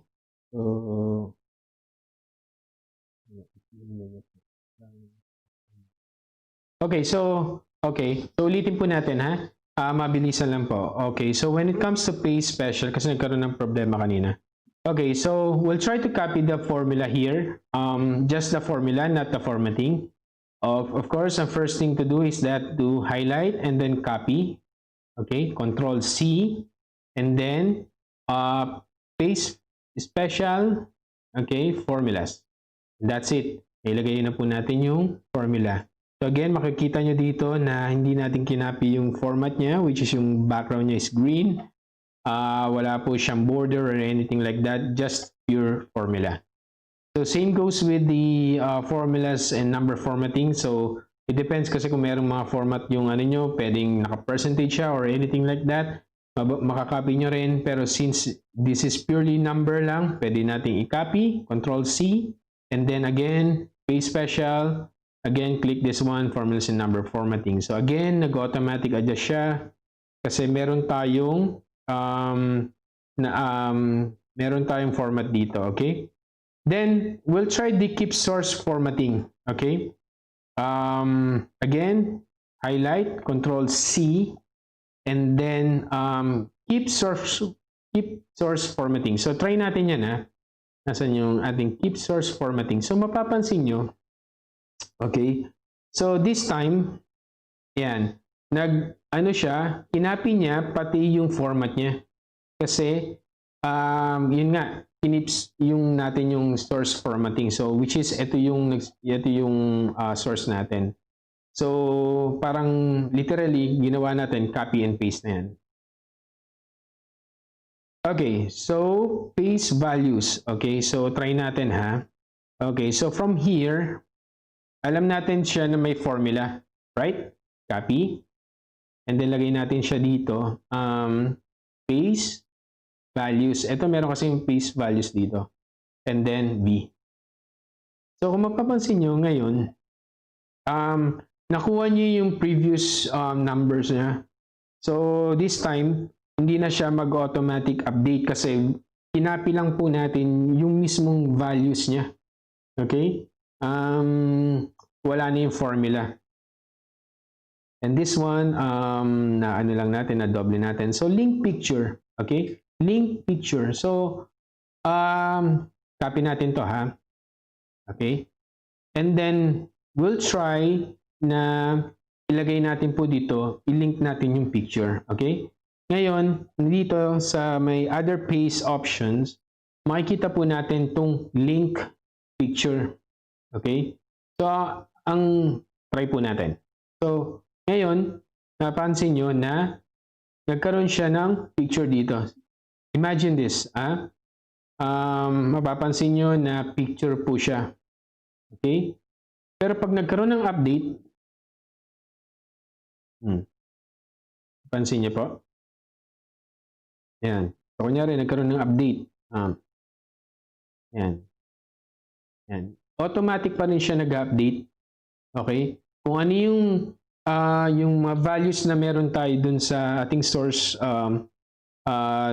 data, kinakopy po niya. Pero through ano siya, picture. Okay? So, ang maganda kasi dito is magkakaroon ka ng parang ano yan, pwede mo siyang i-adjust, and maliit, pero nakalink puro siya. Yan, no? Diba?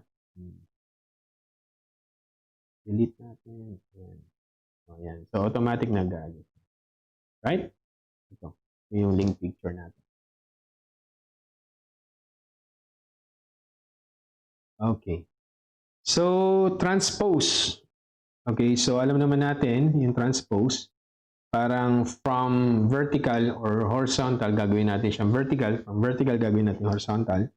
So, try natin to. Copy-paste pa rin natin siya. And then, gusto naman natin siya na pababa. Okay? So, again, punta lang po tayo sa paste. This time, siguro i-access na natin si paste special. And then, makikita mo dito, transpose. So again, lahat yan, kinopya natin, yung format niya, anything like that. And then, just maklik lang po natin itong transpose. So, napansin nyo, kinuha natin yung format niya, at the same time, yung formula. Pero, this time, hindi na siya yung pahalang. Pababa na po siya. Okay? And then, nandun pa rin ang ating formula na run between 1 to 10. So, nag-automatic pa rin siya, pero hindi na siya kaparehas nun. Pero what if kung kunyari, ang gusto mo lang i-copy is ito, yung values niya, yung 69715, and then pababa. So, again, dito pa rin natin magagawa siya sa paste special. So, paano natin siya gagawin? Copy.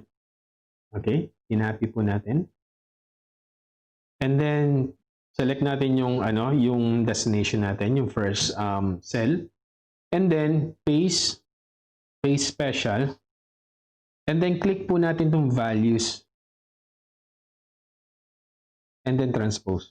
So again, yung values transpose. Click OK. Ayan na po siya. Nakakopy na po natin 69715. Okay? Okay. Okay. Ito yung challenge sa format cells. Kasi hindi nyo makikita yung buong ano niya. Actually, sayang, pero hindi natin makita. Pero sige, sundan nyo na lang yung aking sasabihin. Okay po? So, proceed po tayo sa format cells. Okay, so sa format cells kasi natin, marami po tayong magagawa. Itong part na to, from alignment, number, lahat po ng information na ito is available dun sa format cells natin. Okay, so kung nasa harap po kayo ng computer, sundan nyo lang po ako. By default po, ang data po natin is categorized as general type. Okay? But what if kung gusto natin siyang gawing number, and then we want to apply po ang ating ating comma style, and then dagdagan natin siya ng 0. Yan. So it's up to you kung gusto mo siyang dagdagan, bawasan, ito lang po siya. Okay?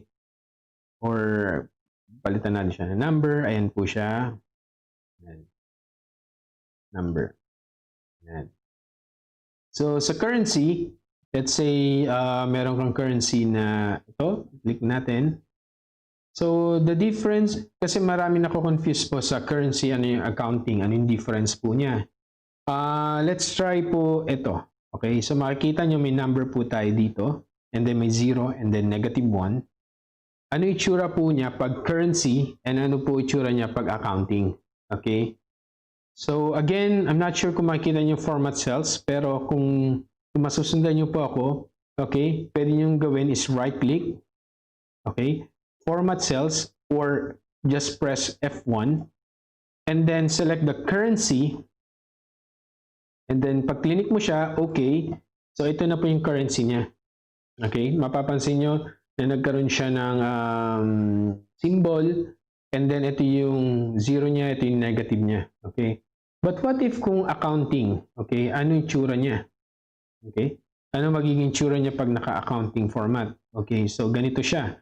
Again, highlight the range. And then, gagamit po tayo ng keyboard shortcut. Control 1. Or format cells, and then just select the accounting. So just press OK, and that's it. So mapapansin nyo, ang malaking difference po niya is kapag by default po to or depende sa PC nyo or sa settings nyo. So mapapansin nyo dito na yung symbol sa accounting is lagi nasa left side, and then yung figures niya nasa right side. So parang nahihiwalay siya. So marami nagtataka bakit naka-currency ako ganito itsura niya, and then sa ibang files ko iba yung format niya. So ito po yung difference po niya. And then minsan sa negative niya, merong naka square bracket po na naka-bracket po siya na which means na it's negative. So again, depende po sa settings niyan. Yan, ba't nag-automatic? Yan. Ayan. So, ayan. So, okay na po. Ayan. So, another thing is that we need to discuss about yung date po naman. Okay? Date. Okay, so pag change mo yung format mo ng date, okay, pwedeng sa control 1. Okay. Ayan. Pwedeng sa date, magse-select lang po kayo ng format, and then kung ano po yung gusto nyo, ma-select nyo lang po. Or, pwede nyo siyang gamitin. Siguro, ipakita ko sa inyo later on kung paano nyo magagamit si custom format sa date. Okay? Another thing is that if you're not aware about the keyboard shortcut using kung paano i-enter yung current system date. Okay, so when you press control colon, for example, ayan, prines ko po control colon, kung ano po yung nasa system nyo, let's say we are 2020-09-26, automatic kina-capture niya po yung date. Okay. Now, if you want to change the format of this, siguro mamaya gawin natin siya. Discuss po muna natin yung time. Okay? Yan. Yan. Discuss po natin uli muna yung time. So, pag nag-control shift colon ka, okay, that will be your yung time. Okay? 1103. Kung ano po yung nakalagay dun sa ating system, 1103, automatic po na nag-adjust po siya. Again, mamaya tuturuan ko po kayo using the custom format kung paano siya paano siya gagamitin. Percentage, I think you are pretty aware of this already. All you have to do is just to click the percentage icon, or it depends on you whether you want to put a decimal, kung ilan pong decimal. Just feel free to change the formatting. Okay. And then for the text, okay. Ito yung another thing na dapat maging aware po kayo kasi madalas ang nangyayari is meron ka nilagay na formula but it seems na hindi po nag-work ang ating formula. So let's say equals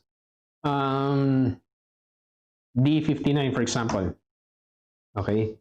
So mapapansin mo, normal po siya, galing po siya sa general, nakalagay po siya, nag-automatic, nagbago siya, right? Pero pag change mo yan, let's say, ginawa mo siyang text, and then naglagay ka again ng formula, let's say ito, what actually happens is that,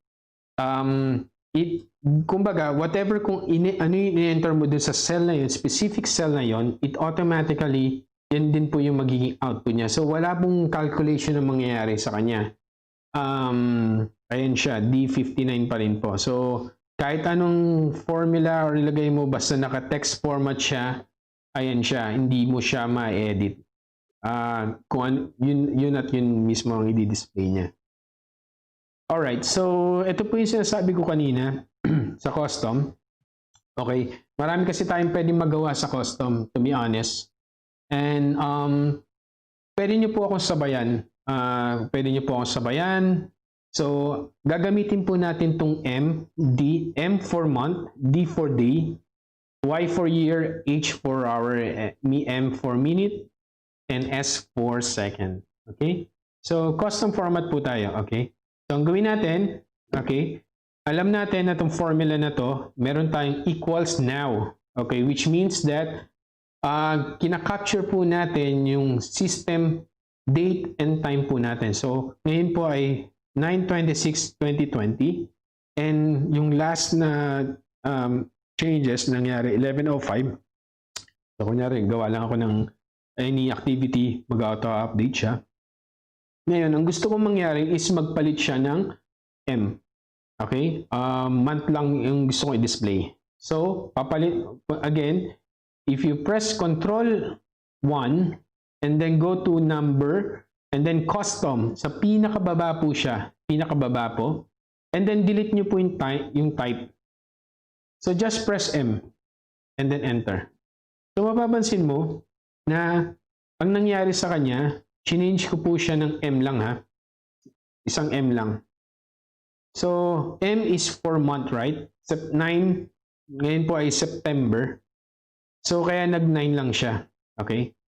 Try ko po siya palitan ng Control 1 uli. Gagawin ko siya 2 M.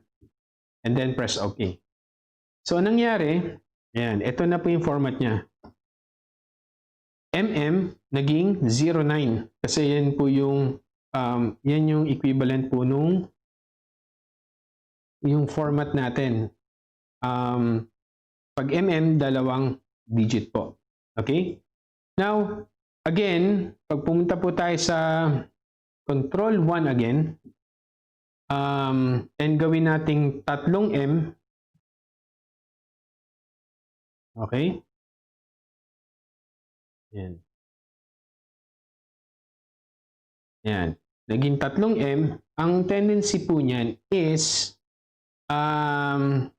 bumabalik po siya sa September. Okay. Okay. Kasi nag-automatic nga pala ako. Okay. Okay. So, sorry for that. The very reason why nag-change po siya dun sa kasi meron pala akong keyboard shortcut na Control 1. So, ang gagawin ko na lang is right-click Format Cells para hindi siya magpalit ng screen. Okay. Now, that makes sense. Okay. So, ngayon, nag-change po tayo ng custom format niya. Ginawa ko pong 3. And then, nagpalit po siya ng September. So, pag palitan po natin siya ng 4 na M, so, yan. Yung Sept natin kanina, mag-change siya to September. So, try nyo po palitan yung D, gawin nyo siyang D naman, instead of M. Ayan. Na-change ko po siya ng,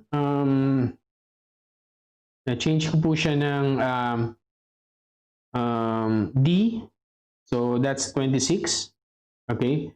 So, but then again, if you go to format cells and then you use this MMDDYYMMS, it will automatically captures the month, day, year, hour, minute, and second. So, this time siguro ang gagawin ko po is magsaselect ako ng format. So, let's say DD, MMM, YYY, HH, MM, SS, SS, AM, / PM.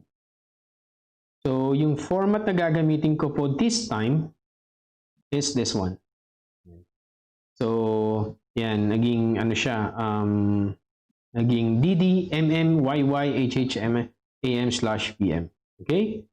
Ayan siya. So, mapapansin nyo, nagamit ko po si D, dalawang D, that's day, MMM, 4 na Ys for year, and then HH, MM, SS. Kung gagamit po kayo ng AM / PM, then you need to, ito po, ilagdag nyo po AM / PM. Okay, so now this time, okay, so this is another advanced topic po when it comes to using the custom formatting. Ang gusto po natin ngayon i-try is what if, kunyari, for example, itong data natin, ito yung data natin. Okay, so gusto natin separate format siya kapag positive. So pagka positive siya, it should be pag positive,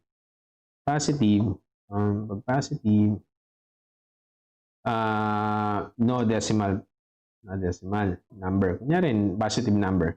Negative, 2 decimal. Okay? And then pag 0 siya, pag 0, empty. And then text, this is text. Okay? So, yan. So, ito yung target natin. Okay. Yan. So, okay natin. Okay. So, let's say for example, ang format natin, so kita natin, ang format natin is general for this, okay? Let's say ang number natin is 45. So we know na gusto natin ang pag-positive siya, wala siyang decimal place, di ba? So which is tama lang naman po. Pero pag negative, kunyari negative 34, it should be negative, tas may 2 decimal places po siya. Dalawa po siya, pwedeng negative 35.24 or 0.00, and then pag empty, pag 0 siya, empty. Then kapag ka-text siya, kunyari, hello, so we know na hello is not a number, right? So pwede sa custom formatting po, pwede natin magamit itong ano na to, itong format na to. So mapapansin nyo, meron siyang semicolon. So itong semicolon na to, it represents something. The first one, pag naglagay po kayo ng semicolon for the first one, for the first time, ito po yung positive format nyo. Okay? So second one is negative, and then pag 0, pwede ka maglagay ng anything na any format, and then kapag yung huli text, yun yung. So let's try. Okay? So here, for example, data natin is 45. Ang gagawin natin sa kanya, i-custom natin. I'm not sure kung masusundan nyo ako because of our technological issues. Pero we'll try to fix that one again sa susunod. Pero sundan nyo na lang po ako, okay? Kasi this formatting can be applied using yung kahit yung lower version po ng ating Excel. So, okay? So, right-click, and then format cells, and then again, go to custom, okay? And then for the first one, okay, ang gagawin po natin siya is 0. And then for, of course, dahil ito yung positive natin, maglalagay na tayo ng semicolon. Okay? Then, magkakaroon tayo ng 2 decimal places for negative, right? Then, 0, 0. Siguro lagyan natin ng negative sign. Hopefully it will work. Okay. I'll show you later on. And then for empty, wala. And then this is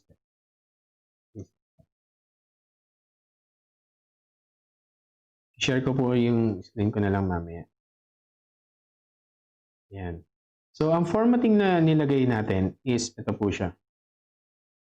Okay. So,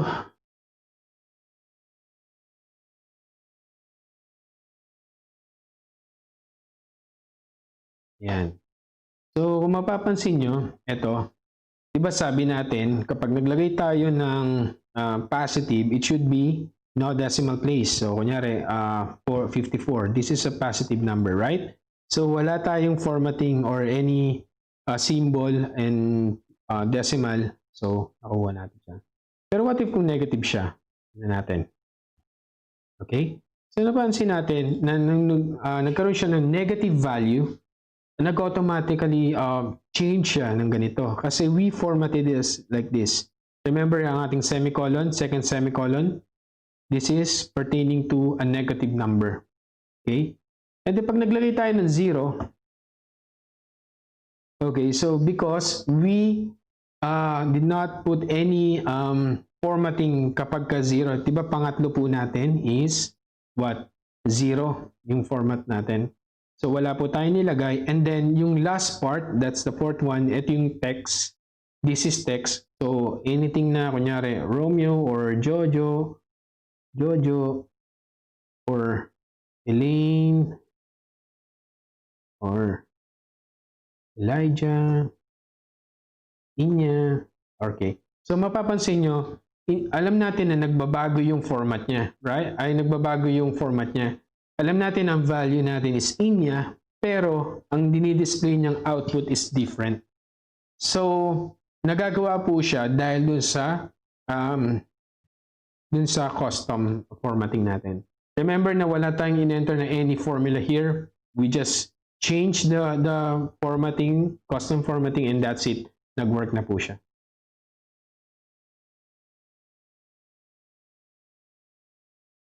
Okay. So, okay. So, sa alignment, text alignment, horizontal, vertical, orientation, degrees, text control, actually, di kasi natin ma-share yung ating, pero sige, we will try to sort this out. Sundan nyo na lang po ako, okay? So again, kapag right-click, format cells ka, okay? Second tab is alignment. Okay, so sa horizontal, if you want to put some indentation, you have to, ayan, mag-adjust ka lang po ng indent and then, ano siya? So, okay. Ito siya.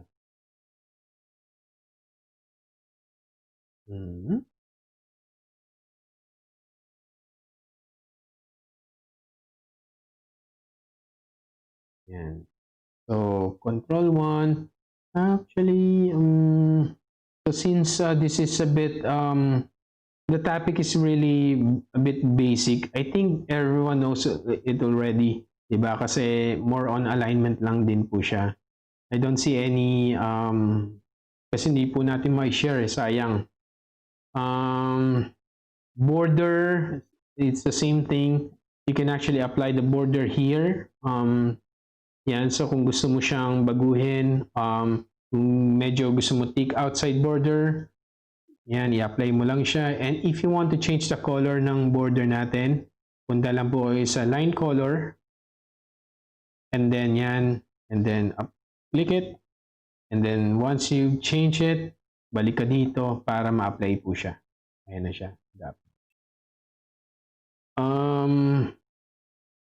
Okay. Yan. So sa fill naman, sa background color natin, okay, fill background color natin, ito siya. Okay, so hindi ko ma-share sa inyo, pero wala naman siyang kakaiba. Sa fill effects na lang siguro, ang pwede nyo magawa here is kapag ka nag-format cells po kayo, okay, punta kayo sa fill, okay, may makikita po kayo na pattern color and pattern style. So, try to change that one. Okay, and then meron din po mga fill effects dito sa baba which you can use. Okay, ayan, parang mga ganito itsura niya. Honestly, sa fill, wala tayong masyadong share dyan. Siguro sa protection and lock hidden, okay? Ang maganda kasi sa protection, okay? So since nasa home ribbon pa tayo, okay?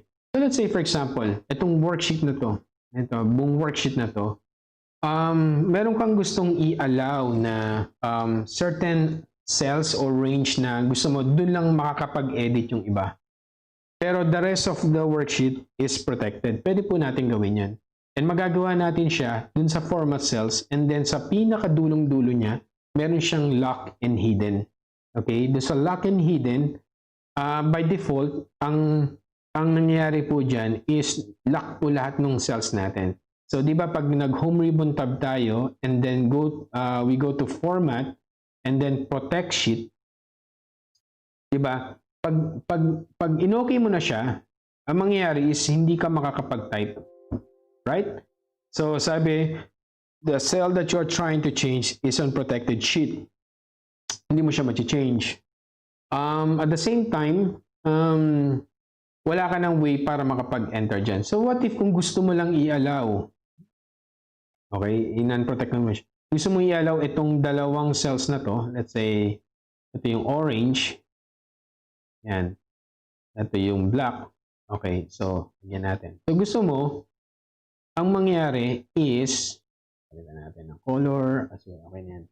Gusto natin, the rest of the worksheet is protected. And then, itong dalawang to is pwede siyang i-edit.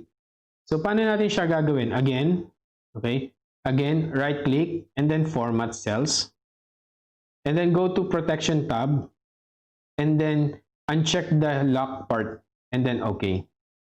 So now hindi pa siya nag-apply. Basta we know na we change the yung protection niya into unlock. So pag pre-protect mo na siya, okay? So we know na ito protected na po siya lahat, di ba? Pero dahil dito sa dalawang ito, pinalitan natin siya into unlock, nag-apply na po yung ating format. Okay? So, magta-try ako mag-enter ng information here. So, see, nakapag-type na po ako dito while protected yung worksheet, pero sa labas niyan is wala. Okay? So, if you want to learn more about this, meron din po tayong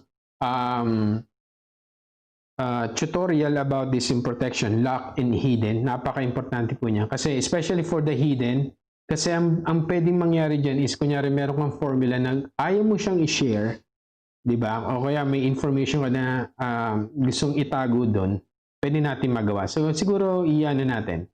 Ito. So palitan natin ng color para aware kayo. So itong blue, this will be lock, unlock, then naka-hide yung or yeah. Papalitan natin siya ng hidden. Okay? So, again, format cells. And then, pag click natin yung hidden, yan. Tsaka yung lock, dalaway na po natin. And then, i-apply natin yung format. O kunyari, maglagay tayong data dito. O kaya, yan. Yan. So, may data po tayo, right? So, dahil hindi pa siya protected, makikita mo siya dito, yung formula bar natin. And then ito, remember na yung orange cell natin, ang ginagawa po niya is naka-unlock yung data. Pwede tayo mag-enter. Itong blue is naka-lock na yung data, pero naka-check din yung hidden part. So, format, protect sheet, okay. So, ngayon, kung mapapansin nyo, ito, ang sinet natin dyan, ayan, hidden at saka lock, meaning hindi tayo makakapag-enter. Ayan, hindi tayo makakapag-enter anything. At hindi rin natin nakikita yung information din sa formula bar. So, naka-hide na po siya. Ayan. Sa dito, naka-uncheck po yung hidden, and then naka-uncheck din yung lock. So it means na pwede tayong mag-enter ng information. Okay? So yun lang po. Puntahan nyo na lang po yung ating tutorial about dito sa lock and hidden, and then sa Excel tips and tricks na playlist, and then makakukuha nyo po yan. Very siguro mga 1 to 2 minutes lang na tutorial po yan. Okay, so I believe ito yung pinaka-importanting part, yung conditional formatting. So marami sa inyo guys ang nagtatanong about conditional formatting. And to be honest, itong conditional formatting is very simple lang naman po yung niya, yung logic niya. So you need to provide some condition in order to format it the way you want it. So kunyari, gusto mo, for example, i-apply yung data bars, or we'll do that. So first rule, you need to highlight the range that you want to apply the conditional formatting. And then, of course, under Home Ribbon tab, conditional formatting, meron po tayong iba't ibang conditional formatting dito. Meron tayong data bars, color scales, icon sets, and so on and so forth. So we'll try the data bars muna. Okay, so let's say magsaselect ako ng kulay blue. Okay. So mapapansin nyo na automatically nagkaroon siya ng data bars na conditional formatting. And ang pinakamataas na value, siya yung pinaka-color coded na cell. Okay? Ang good thing here is that if you change the value, let's say 24, nag-a-adjust po siya. Then again, dahil ang pinaka-highest natin for this range is 95, siya yung fully colored. Okay, itong 1, let's say palitan natin yung 75, automatically nag-adjust po siya. Depende. So the more na napupunta siya sa pinakataas, ibig sabihin malapit siya sa pinakamataas na value. Okay? Okay. So color scales, ito siya. Again, anong rule natin? You need to highlight first the range. Okay, color scales. And then conditional formatting, and then color scales. So, click po natin siya. Let's say ito. Okay. So, depende kasi yan kung paano mo siya gagamitin. But, of course, ito yon yung parang lang siya, preloaded na format lang siya. You can, of course, adjust it anytime you want to. Kasi dito, kunyari, pinaka-minimum natin is color light yellow, and then pinaka-color pinaka-mataas natin is green. So mag-a-adjust po siya. So paano natin siya gagawin para ma-edit? Okay, so again, highlight the range na meron ka ng conditional formatting. Conditional formatting, and then makikita mo sa pinakadulo itong manage rules. So, ayan, take note na yan, kita natin itong para ayan. So, take note that ito yung in-apply natin na graded color scale. Okay? So, pag in-edit po natin yan, okay, so meron tayong 2 color scale, meron tayong 3 color scale, data bars, depende sa'yo kung ano yung gusto mong i-edit. So let's say by default 2 color scale. And then we can see from here na meron tayong lowest value. Okay? If you want to change that to something like, let's say gusto natin light green, and then pinaka-green yung pinaka-highest value, pwede natin magawa siya. So lowest value, of course, we need to change that into light. And then for the highest value, we need to change it to green. Yan. And then okay. Apply. O, yan na siya. So mapapansin mo, the more it turns green, it means na mas malapit siya dun sa pinaka-highest value. So let's say itong 1, palitan natin ng 50. Yan. So, kita nyo naman, medyo nag-adjust siya ng color. Naging medyo light na siya. Okay? So another conditional formatting that we have is yung icon sets. Okay. So sa icon sets, go to conditional formatting, icon sets, and then you can choose anywhere from, kunyari, anything from here. Let's say you want it to be like this, directional. So papansin nyo sa baba, nagkakaroon na siya dito. Yan, yan, yan, yan, yan. So, yan. Kunyari, star. The more, o kaya ito. Yan. Kunyari, meron kang Wi-Fi network. Okay, so the more na mas dumadami yung ano niya, yung bars niya, color graded na ano niya, na bars, mas malapit siya dun sa highest value. Okay? So, let's say, i-apply natin yan. Okay? Apply natin yan. Ayan na siya. So, mapapansin mo, itong 95 and 105, since malapit siya sa pinakamataas, automatically, nagaan na siya. And then, if you want to make some editing sa condition niya, all you have to do is just, again, go to conditional formatting and then manage rules. Okay, so manage rules, okay, again, you need to edit the rule, and then customize there. Customize it from there. So, ito yung isa sa mga pinakamadalas gamitin pagdating sa conditional formatting. This is the format only cells that contain. Di ba, kunyari sa ating is, meron tayong, sa grade for example, meron tayong pass or fail, right? So, gusto nating ma-highlight kapag ka failed, red siya. And then, pagka-pass, color green. So, pero sa ating example pala, meron tayong banana and apple. Let's say, gusto nating i-change yung color ng banana into green, for example. And then apple para sa red. Okay, so paano natin siya gagawin? Again, first rule, highlight po natin yung range. And then conditional formatting.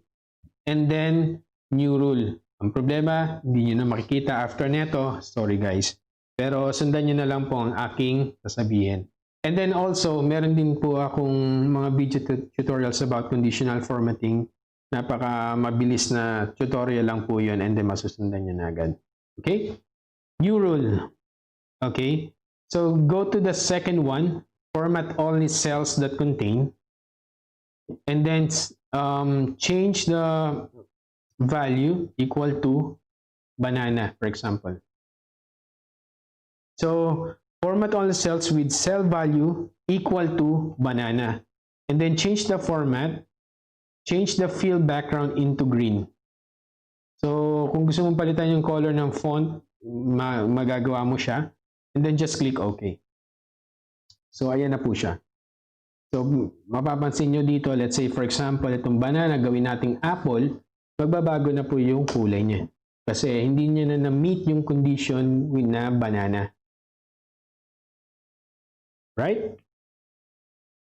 So, let's try naman po yung apple.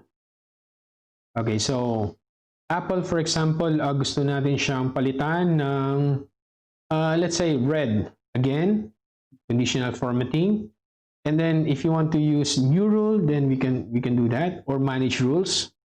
Pag manage rules ang inano mo, ang clinic mo, i-click mo pa rin yung new rule. So, better go to new rule. Okay? And then, choose the format only cells that contain equal to apple. Of course, you need to change the format into red kung ito yung gusto nating format. Ano siya? Automatically, nagpalit na po siya. Gawin nating banana. Yan. So, what if kung lagyan ko ng mango dito? What do you think will happen?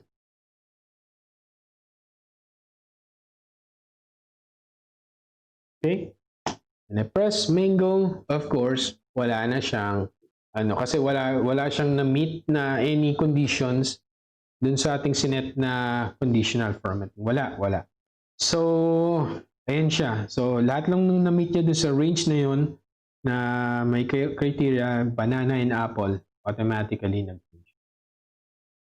Okay? So, let's say, for example, sa numbers naman. Okay? Gusto natin i-color, let's say orange kapag ka greater than 80. Okay, so greater than 80 for example, paano natin siya gagawin? Again, magagawa natin siya sa conditional formatting, format all cells that contain. Yan, format all cells that contain. Okay? Sundan nyo na lang po ako ulit, or you can go to my playlist. Meron po tayong mga conditional formatting po doon. Na-cover naman po natin to. Okay? Again, highlight the range. Dadaan-daanin ko po. Conditional formatting, new rule, and then format only cells that contain. Again, cell value po siya. And then greater than or equal to 80. Kunyari 80. And then we'll change this to orange. Fill again na yung background niya. Okay? Okay? Yan na po siya. So, automatically, imagine mo kung meron kang around 1,000 rows na gusto mong i-check. Kung kunyari na ang criteria niya is about more than 80, gusto mo lagyan siya ng conditional formatting. Again, napakadali lang po niya i-set up. First is that you need to highlight po yung range and then use the conditional formatting, format only cells that contain. And then meron po doon na cell value, then greater than or equal to, as yung sinap. Okay? Okay, so what's good in format only cells that contain is that pwede ka rin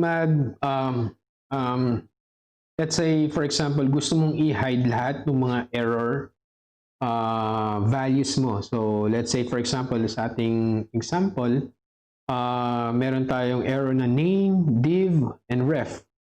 And then, parang gusto natin siyang i-treat na parang as if walang data doon. So, a number one trick dyan is, of course, you can use the conditional formatting, or kung maano ka sa formula, ang pwede mong gawin is to gumamit ng if error.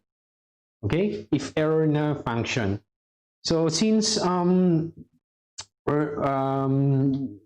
demonstrate po natin itong conditional formatting, magagawa po natin dyan is to punta po tayo sa conditional formatting. Again, sundan nyo na lang po ako kung gumagamit po kayo ng computer dyan. Okay, click nyo po yung conditional formatting and then new rule. Of course, hinighlight ko po muna yung range, conditional formatting, and then new rule. And then format only cells that contain. Okay? Now this time, di ba yung cell value po natin is ito yung sinelect natin kanina. Right? Papalitan po natin siya ng errors. Okay? And then change the format into, let's say, because ang objective natin is to try to parang ma-hide yung mga ano natin, ang ating mga error values. Kailangan i-match siya dun sa background color. So, let's say, ito yung background color natin. Tingnan natin kung match. Yan.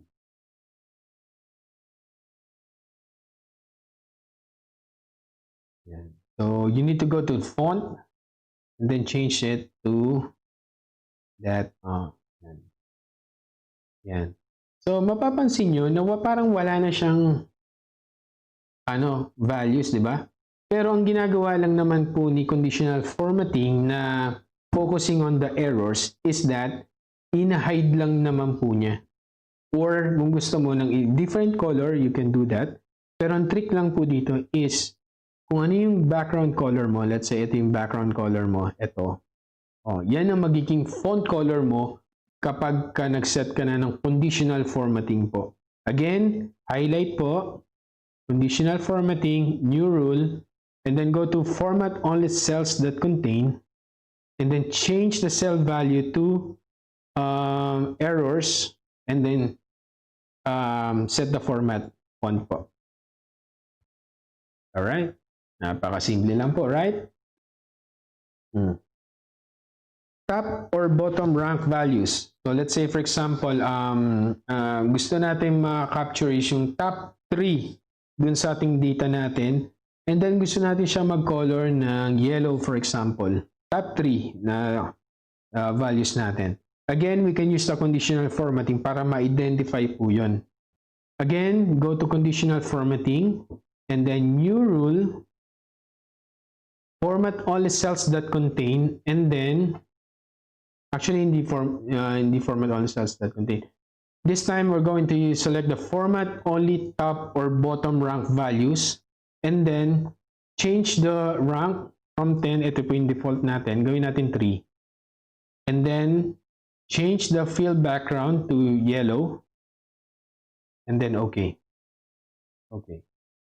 So now, makikita natin dito na yung top 3 natin is 16, 20, and 15. Automatically po yan. So let's say, kunyari, magkakaroon tayo ng additional values. Let's say, naging 50 po siya. So we know na ang top niya is 50, 16, and 20. So yan po dapat ma-highlight and then mawawala po sa 16. So try natin ha. So now, nag-apply na po yung ating conditional formatting top or bottom rank values.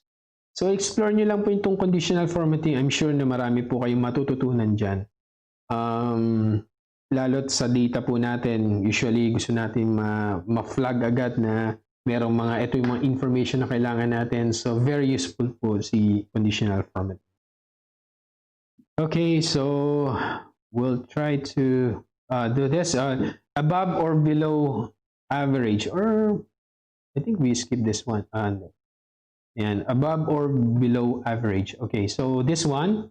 Okay, so let's say for example, automatically siya, gusto natin ma-identify yung lahat ng below average na red. Again, we can use the conditional formatting. New rule. And then format only values that are above or below average. And then change it to below. Let's say yun ang target natin. And then red. Ayan siya, automatically. Okay. Okay, so for unique or duplicate values, so kunyari, ito, sobrang madalas to na tanong sa atin. Gusto mo lang ma-highlight lahat ng mga may duplicate values. Kunyari, meron kang mga student number, gusto mo ma-identify yung mga records na may kaparehas, and gusto mo siyang ma-verify kung ano yung gusto mong kailangan i-delete doon, then probably conditional formatting is the best answer for you. You just have to be aware kung paano siya gagamitin, and we have this unique or duplicate values. Okay, again, ang number 1 rule po natin is to highlight the range. Okay, highlight the range. And then conditional formatting. New rule, and then there's a second to the last na format only is unique or duplicate value. So let's say gusto natin is ma-identify lahat ng may duplicate, then change the use duplicate here, and then apply the formatting fill.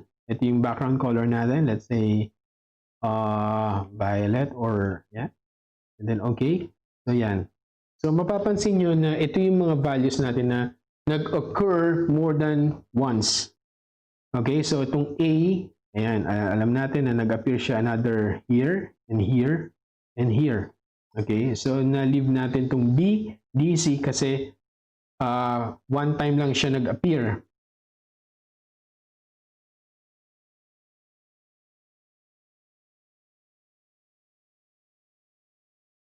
Okay. Yan siya. Okay, so another one, medyo advanced po ito.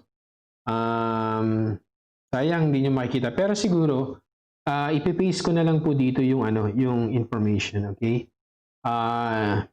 Sayang kung nakikita nyo po lahat, susundan nyo po. Siguro next time, by next week, tapusin lang natin tong home ribbon tab, and then we'll try to continue the other tabs, and then Ayun, para mas maganda yung experience natin. Okay, so conditional formatting. So let's say ito po. Use a formula to determine which cells to format. Okay, ang objective po natin doon sa exercise na to is ma-highlight yung buong row natin, lahat na may status na field. Right? So, before, kung nagko-conditional formatting tayo, let's say, ito yung hin-highlight natin. Ang nangyayari dyan, ang tendency niyan is, dito lang nag-a-apply yung ating conditional formatting. Right? Pero what if kung kunyari failed? Okay, ang gusto natin is yung buong row. Ito, from D to F column. And then, there's another one field here, dalawa, and then tatlo. Sa manual, ang ginagawa natin, highlight natin yan, then select natin po itong, which is kunyari, orange. Di ba? Parang napaka-tedious job para sa inyo, which is, hindi mo gagawin yon kung meron kang more than 1,000 rows, right? So, there's an automatic way for you to do that. And paano po siya? Again, using conditional formatting. Again, meron po tayong na-cover na tutorial po natin dito sa conditional formatting, highlight rows. Hanapin nyo na lang po doon. Marami po tayo doon matututunan. Pero ito, isi-share ko na rin po sa inyo kung paano ko siya gagawin. Okay, again, ano po yung number one rule natin when it comes to applying the conditional formatting? Okay, first, highlight po yung range. That's the first one, right? And now, before natin to i-apply conditional formatting, we know na na sa F column, ito yung status natin. Okay? So, ang rule lang dyan is para hindi siya mag-move is medyo ma-advance tayo sa formula, okay? Is, diba ganyan? F174. Yan, F174. We need to lock the column para mag-apply po siya sa lahat. Meaning, kasi ang mangyayari dito, kapag nag-set ka dito at wala kang nilagay na hindi mo finish yung column, what will happen is that hindi mo ma-achieve yung talagang gusto mo sa conditional formatting. Okay? So, we need to apply some dollar sign here sa F. So, itong dalawang to, meaning, nilalak po natin yung F natin, tapos equivalent to pass. Ay, failed pala. Kasi yun ang target natin. Okay? Okay, so, I'll paste it here na lang po dito kung ano yung magiging natin. Ano yung rule natin. Okay? So, highlight range. That's the first one. Okay? Conditional formatting. And then, new rule. Okay, so this time, pupunta po ako sa pinaka-last part. Use a formula to determine which cells to format. And then, magta-type po ako ng formula here. And I'm gonna reference to the very first cell na meron, nahanapin natin yung status na yun. But I'm gonna delete the other dollar sign para mag-focus lang siya dun sa column na yon, F174. So, pag nag-apply ako pababa, then, automatically na makaka-capture niya yan. So, and then equals, field. Okay. And then change, copy ko na to para makita nyo. And then format, and then let's say, anong color ba gusto niya? Ito. Okay, okay, okay. So, napansin nyo? So, let's say, ito yung nilagay ko sa formula. Okay. Yan. So, again, nung highlight ko po siya, okay, highlight ko siya, and then select conditional formatting, and then new rule, and then isa-select yung pinaka-last na, option, and then ita-type ko po ito manually. Equals F174, pwede ko siyang i-click, then i-delete ko yung another, niya dito, dollar sign, para mag-focus lang siya dito sa F column na to, and then equals to failed. So mapapansin nyo, let's say for example, si Elijah, nag-change siya ng status into failed. Ang mangyayari dyan is automatic na nagpapalit na siya. Okay, eto, pass. Okay, so kunyari si Isabel, bigla na siyang pumasa. Okay, so automatically, nag-ano na siya, nagpapalit na siya. Okay?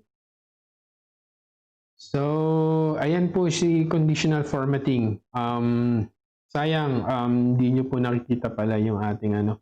Pero since ito po yung pinaka first time na nag-live stream po tayo, at pinaka first time na gumamit ng software na OBS Studio, ito medyo natuto na po ako sa ngayon. And hopefully na magawa ko po siya by the next time para makita niyo po yung talagang yung ginagawa. Sayang kasi lahat naman ng ginagawa in the backend talaga nag-work siya. Ang tendency lang is hindi niyo nakikita. So until na siya na raise nga po kanina. Okay, so format as table. Okay, so maybe we can cover this one as well. Format as table. So kung mapapansin niyo from here, okay. Yan, ito yung table natin. Right? Ito yung table natin. Okay? So, mapapansin nyo dito from sa taas, meron tayong format as table. Okay? Ang maganda kasi dito is, hindi siya yung katulad nung regular table lang or regular range lang siya. So, kung mapapansin nyo, pag nag-select ako dito, wala siyang lumalabas na contextual tab, meaning it's a range. Normal range lang po siya. Okay, so we'll try to make some formatting here as table. Highlight po natin siya. And then format as table. So let's say eto. Apply ko siya. My table has headers. Ito po yung header natin. And then okay. So automatically, naging table na po siya. Okay? Table tools. For some people na hindi pa po familiar when it comes to using the table, medyo nasusurprise kasi sila. Kasi pag naglagay na sila ng formula, nagkakaroon ng @ sign. So pag nagkaroon ng @ sign, meaning to say that you are working on a table already. And I'll try to do that here. Pero ang benefit po kasi neto is you only need to do it once pag nag-formula ka. Hindi mo na kailangan ulitin, unlike dun sa iba, automatically kasi tinitreat niya. Since tinitreat niya as under one table siya, kung ano i-apply mo sa pinakatas, automatically binababa na po niya. Okay? So let's say maglalagay tayo ng average. Average. Yan. Average. And then select ko po ito. Okay. Yan. Napansin niyo po, average, table 1, at first to fourth, automatically, nag-adjust po siya. Okay? And then, pag pumunta ka sa table tools natin, design, mapapansin mo na ang name ng table natin is table 1. Which is, ito yung nire-reference ng ating formula, table 1 at first to fourth. Pero ang gagawin niya, kung mahaba yan, automatically, basta under siya ng one table na yun, i-apply niya yung formula. Press natin enter. Napansin nyo? Yan. Nasa pinaka-last part ako, pero ang formula niya is the same. Right? Kasi we are now working on a table na. So, siguro yung iba, ang ginagawa dito medyo kinakabahan pag gumagamit na ng table. Pero honestly, kung gusto mong ma-advance yung learning or yung knowledge mo about using Excel, you need to be familiarized with the tables and relationship, mga ganun. Siguro a good start for you is magamay mo tong table tools. Kasi there's a lot of things that you can do from here. Let's say, ito, palitan natin ng table name. Gawin natin TBL test. So, since nagpalit tayo ng table name, mapapansin natin sa formula natin, it's referencing to TBL test at 1 to 4. Right? So, marami tayong pwedeng magawa dito. Kung gusto natin banded columns, automatically nag-ano siya. Kung gusto natin filter button, tanggalin. Ito siya. Total row, ayan siya. Pwede nyung madagdag. See? Automatically. Kung gusto natin, yan, last column, first column, kung meron. Okay. And then, kung gusto natin slicer, ito pinakamaganda dito. Yan. Kasi pag naglagay tayo ng slicer, kunyari, gusto natin by name, for example, yan. Okay, yan siya. So, itong slicer na to, I think, applicable siya from 2013. Hanggang sa highest, yung latest version ngayon. So, what's good in here is that if you select one, pansin nyo, automatically, nag-adjust siya. Okay? Yan siya. So, kunyari, gawin natin siya, column natin is 3, 6, 7. Kunyari, 7. So, mapapansin mo, papalitan mo siya ng format. Yan siya. Yan. So, maganda siya tingnan. Diba? So, click-click ka lang dyan. So, kung gusto mo maraming, yan. Press control lang po. Ayan. Or gusto mong i-delete yung, yung filter. Yan siya. So, napakabilis lang po. Right? Yan. Okay. Cells. Format, home, tapos cells. Nasaan yan? Cell styles. Format. Hide and unhide rows. I think na-cover na po natin. Insert cell, delete, hide and rows, protect sheet.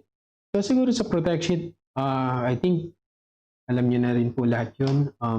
Pero pag gusto niyo po, kunyari, let's say itong protect sheet. Yan. And then, gusto niyo pong, ayan, maglagay lang kayo ng password and then okay na po. Meron kasi dito yung use auto filter. Okay, so let's say ito. Kunyari, may auto filter tayo. Yan. Okay. Format, and then ipoprotect natin siya. Yung normal lang, normal settings lang. Yan. So, ang mangyayari dito is, ang alam ko, hindi mo na siya ma-filter. Right? Kasi naka-protect siya. Okay? Hindi mo magamit yung auto-filter. So, if you want to use yung auto-filter while protected po yung ating worksheet, all you have to do is just to sana mag-work, protect sheet, and then go to use auto-filter. Click mo to. Okay? And then try natin ha. Let's say ito. Ayaw niya gumana doon. Okay. So, yan. So yung auto filter natin gumagana na. Kahit protected yung worksheet natin. Yan. So again, kung gusto mong kasi ang nangyayari dito is basic lang format protect sheet. There's a lot of things that you can choose from dito sa ating protect sheet. Sa pinakabandang dulo, may makikita ka. Pang-apat sa pinakadulo, use auto filter. I-click mo po yan pag gusto mong i-activate po yung ating itong filter button natin while protected po ang ating worksheet. So, yan siya. Editing, auto sum. So, siguro for today's lesson, we'll try to finish po yung ating home ribbon tab and then i-continue natin by next week yung insert and then so on and so forth. And then itatry po natin fix yung ating problem sa ating windows. Apologize for that because again, inaaral pa po natin si Ob Studio as well as yung mga kailangan nating gamitin dito including yung ating mga audio and mic and that. Okay. So I think for the editing part, auto sum. Okay, so auto sum, fill down, ito, auto sum. So let's say for example, meron kang series of cells or numbers here. gusto mo na magkaroon ng automatic na calculation, auto sum, ang pwede mong gawin is go to home and then click this part. Meron siyang sum dito. Or if you want, you can use keyboard shortcut alt equal para automatic siyang ilalabas. So mapapansin nyo ngayon, di ba, ito, nakaselect po ako sa D223 and then meron tayong series of numbers here, okay? And gusto natin siyang i-apply ang ating auto sum. Ang gagawin nyo lang po is press alt equal and then press enter and that's it. So same lang din po siya pag ginawa natin ito using this and then sum. Same lang siya. Pero kung ma-keyboard po kayo, magagamit yung alt equal. So sa fill down, usually yung ginaganyan pa nila, right? Sa isa. Pero what you can actually do, kung gusto mong gamitin itong icon na to, or yung ano siya, yung keyboard shortcut na fill down, na Control D, magagawa niyo siya. Again, ako po kasi medyo mahilig sa keyboard shortcut. Madalas ginagawa ko is ito po, Control D. So first is that to highlight. From the very first cell na meron tayong data or formula, automatically i-apply po niya. Control D, ayan na po siya. Ganun kabilis. Same goes to fill right. Kung i-apply natin itong fill right or Control R, mapapansin niyo po, meron siyang text, fill right, Control R. Pag click po natin yan, automatically from the left to the right, ina-apply niya po yung data natin siya. Ang bilis, right? Same goes with fill up. Okay? From dun sa pinaka-bottom, papunta sa taas. Fill up, I don't know kung wala siyang keyboard shortcut. Click natin. Automatically, in-apply niyo yung data natin from bottom to pinaka-taas. Alright. So, fill left. Okay? So, yan. Kung meron tayong fill right, ito naman fill left. From right to left, ito. Again, you need to highlight the cell, the range, and then apply the right, left pala. That's it. Flash fill. Okay, so sa iba po kasi, hindi pa nila aware about the flash fill. Na-introduce po siya, I think, 2016. Pero napakadali lang po gamitin si flash fill. Meron po tayong separate tutorial about flash fill, 3 ways para ma-apply po siya. Yung parang hindi mo na kailangan mag text to columns para i-separate yung data. So let's say for example ito, meron tayong ganitong data, yung gusto natin i-separate siya ng mabilisan. Okay? So first rule ang pwede natin gawin is, let's say 23, gusto natin i-separate 23, and then the next time around na i-type mo yung next number, automatically si Excel, and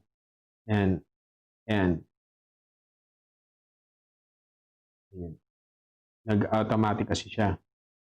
Wala. Pero lumalabas na yun dito and then i-apply mo lang siya.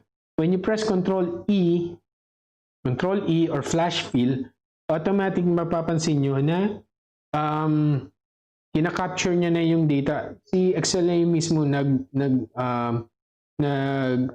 nag-identify kung ano yung information na kailangan mo. Let's say, for example, okay, Romeo. Okay. So, alam natin na merong format dito, right? Na ganitong format, Romeo, dash, anything like that. So, anything before the dash text, gusto niyang i-extract, right? So, type mo lang yung first, and then when you press Control E, boom. Elaine, Elijah, Inya, Yuan. Tapos na siya. So, again, kung hindi po kayo ma-keyboard shortcut, all you have to do is just to click this one. And then, meron tayo ditong, nasa yung flash fill. Ito, flash fill. Okay? Then, automatic. Again, ulitin ko po. So, let's say 23 yung gusto natin extract yung data. And then, click nyo po ito. And then, flash fill. Boom. Ito na po siya. Custom Sort and filter. Okay, so medyo tapusin natin siya. Punta tayo sa H1. So let's say for example, ito yung gusto nating sort. Meron tayong data. Okay? Actually, thanks nga po pala dun sa isa nating ating kaibigan na nag-share po ng kanyang data. Ito po siya. Pwede daw nating gamitin. So, ayan, gamitin natin for sort and filter. So, first rule is that pwede natin siyang i-highlight yung buong range natin. Okay, and then go to sort and filter, custom sort. So let's say for example, ang gusto nating i-sort is yung Facebook page likes na pinakamataas. Okay, so tingnan natin siya. So sort by Facebook page likes and then largest to smallest. Yan siya. So mapapansin mo, ito ni highest to lowest. Right? Pero what if kung gusto natin siya baguhin, like according to state, and then yung city niya, for example, parang sunod-sunod. Okay, so try natin siya, ha? Again, highlight po. Actually, sabi ni Excel, no need na daw po siyang i-highlight kasi automatic madedetect siya. Pero for best practice po, highlight nyo na lang po yung buong range. Wala naman. And then sort and filter, custom sort, and then delete natin to for example. Add level po natin. So again, ang target natin is state first, and then according order by A to Z. Okay?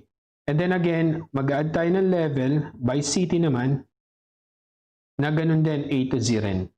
Okay. So ito yung first level natin, ito yung second level natin, and then click OK. So mapapansin mo, sa Northern Territory, meron tayong isang city, Alice Spring, sa data natin, and then sa New South Wales, ito na siya. South, and then Victoria. Yan. So there's a lot of things na magagawa po natin dito sa ating sort and filter, right? Yeah, so yun lang. First, again, kailangan mo lang i-highlight yung range. Okay, sort and filter, and then custom sort, and then that's it. Apply yung level. Okay, so going back to home, let's say for example, find and select. Ito yung isa sa mga hindi masyado nagagamit na feature ni Excel, pero napaka-useful niya. So let's say for example, itong worksheet natin, nag-apply tayo ng drop-down pala. Alam natin somewhere na nagkaroon tayo ng drop-down list dito, pero gusto nating mahanap kasi nakalimutan natin kung nasan siya na-apply. Diba? So, pwede natin magamit itong find and select. So again, go to the worksheet na gusto mong hanapin yung ano mo, yung data mo. And then find and select. And then go to, kasi data validation yung hanap natin, di ba? So try natin kung meron tayong data validation. Ayun. Kita nyo? Automatically, pinuntahan niya yung range na meron tayong drop-down list. Ayun, may drop-down list pala tayo. Right? So, napaka-useful na itong find and select na to kasi hinahanap niya kung nasan yun yung base na sa ano mo. So, let's say for example, meron pa tayong dinagdag. Gusto nating hanapin yung lahat na may conditional formatting. Okay? Conditional formatting. So, napansin nyo? Hinahanap niya yun. So, from the previous sheet na meron tayo, nag-apply tayo ng conditional formatting. Ito pala, dito, naka-highlight siya. Naka-highlight lahat na may conditional formatting natin. Ayan siya. Ayan. And also here. Ayan. So, ibig sabihin, na-detect ni Excel lahat ng may conditional formatting na cells natin. Ayan, no? Ganda.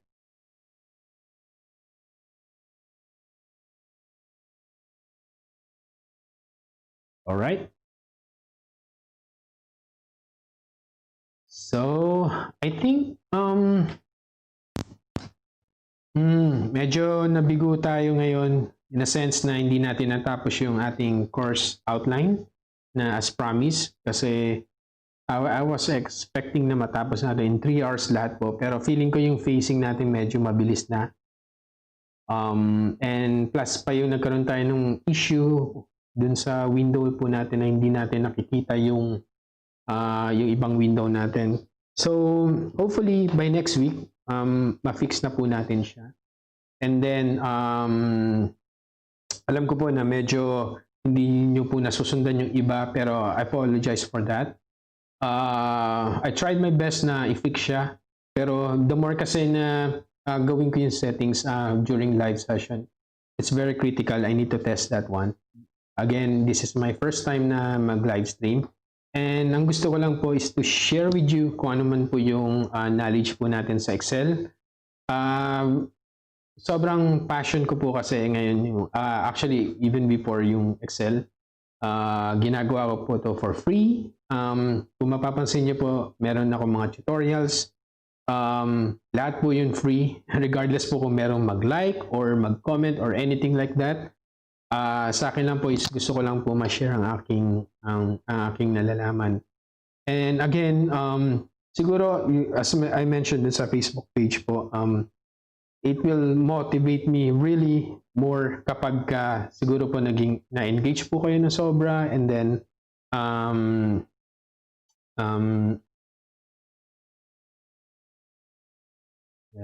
shift muna tayo.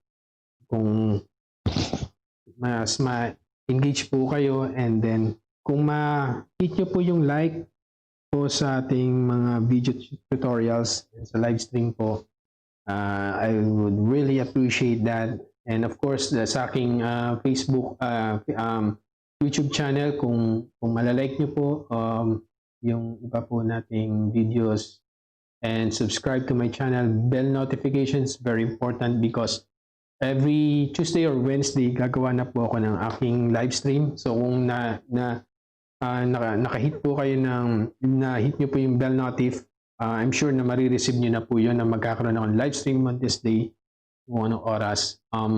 Yun. So again, thank you for your time, guys. Medyo sumorba po tayo ng 11 minutes. That's 5:11 na. And thank you so much. I really appreciate yung pag-attend nyo po dito sa training ito. Salamat. Salamat po, and God bless. Keep safe.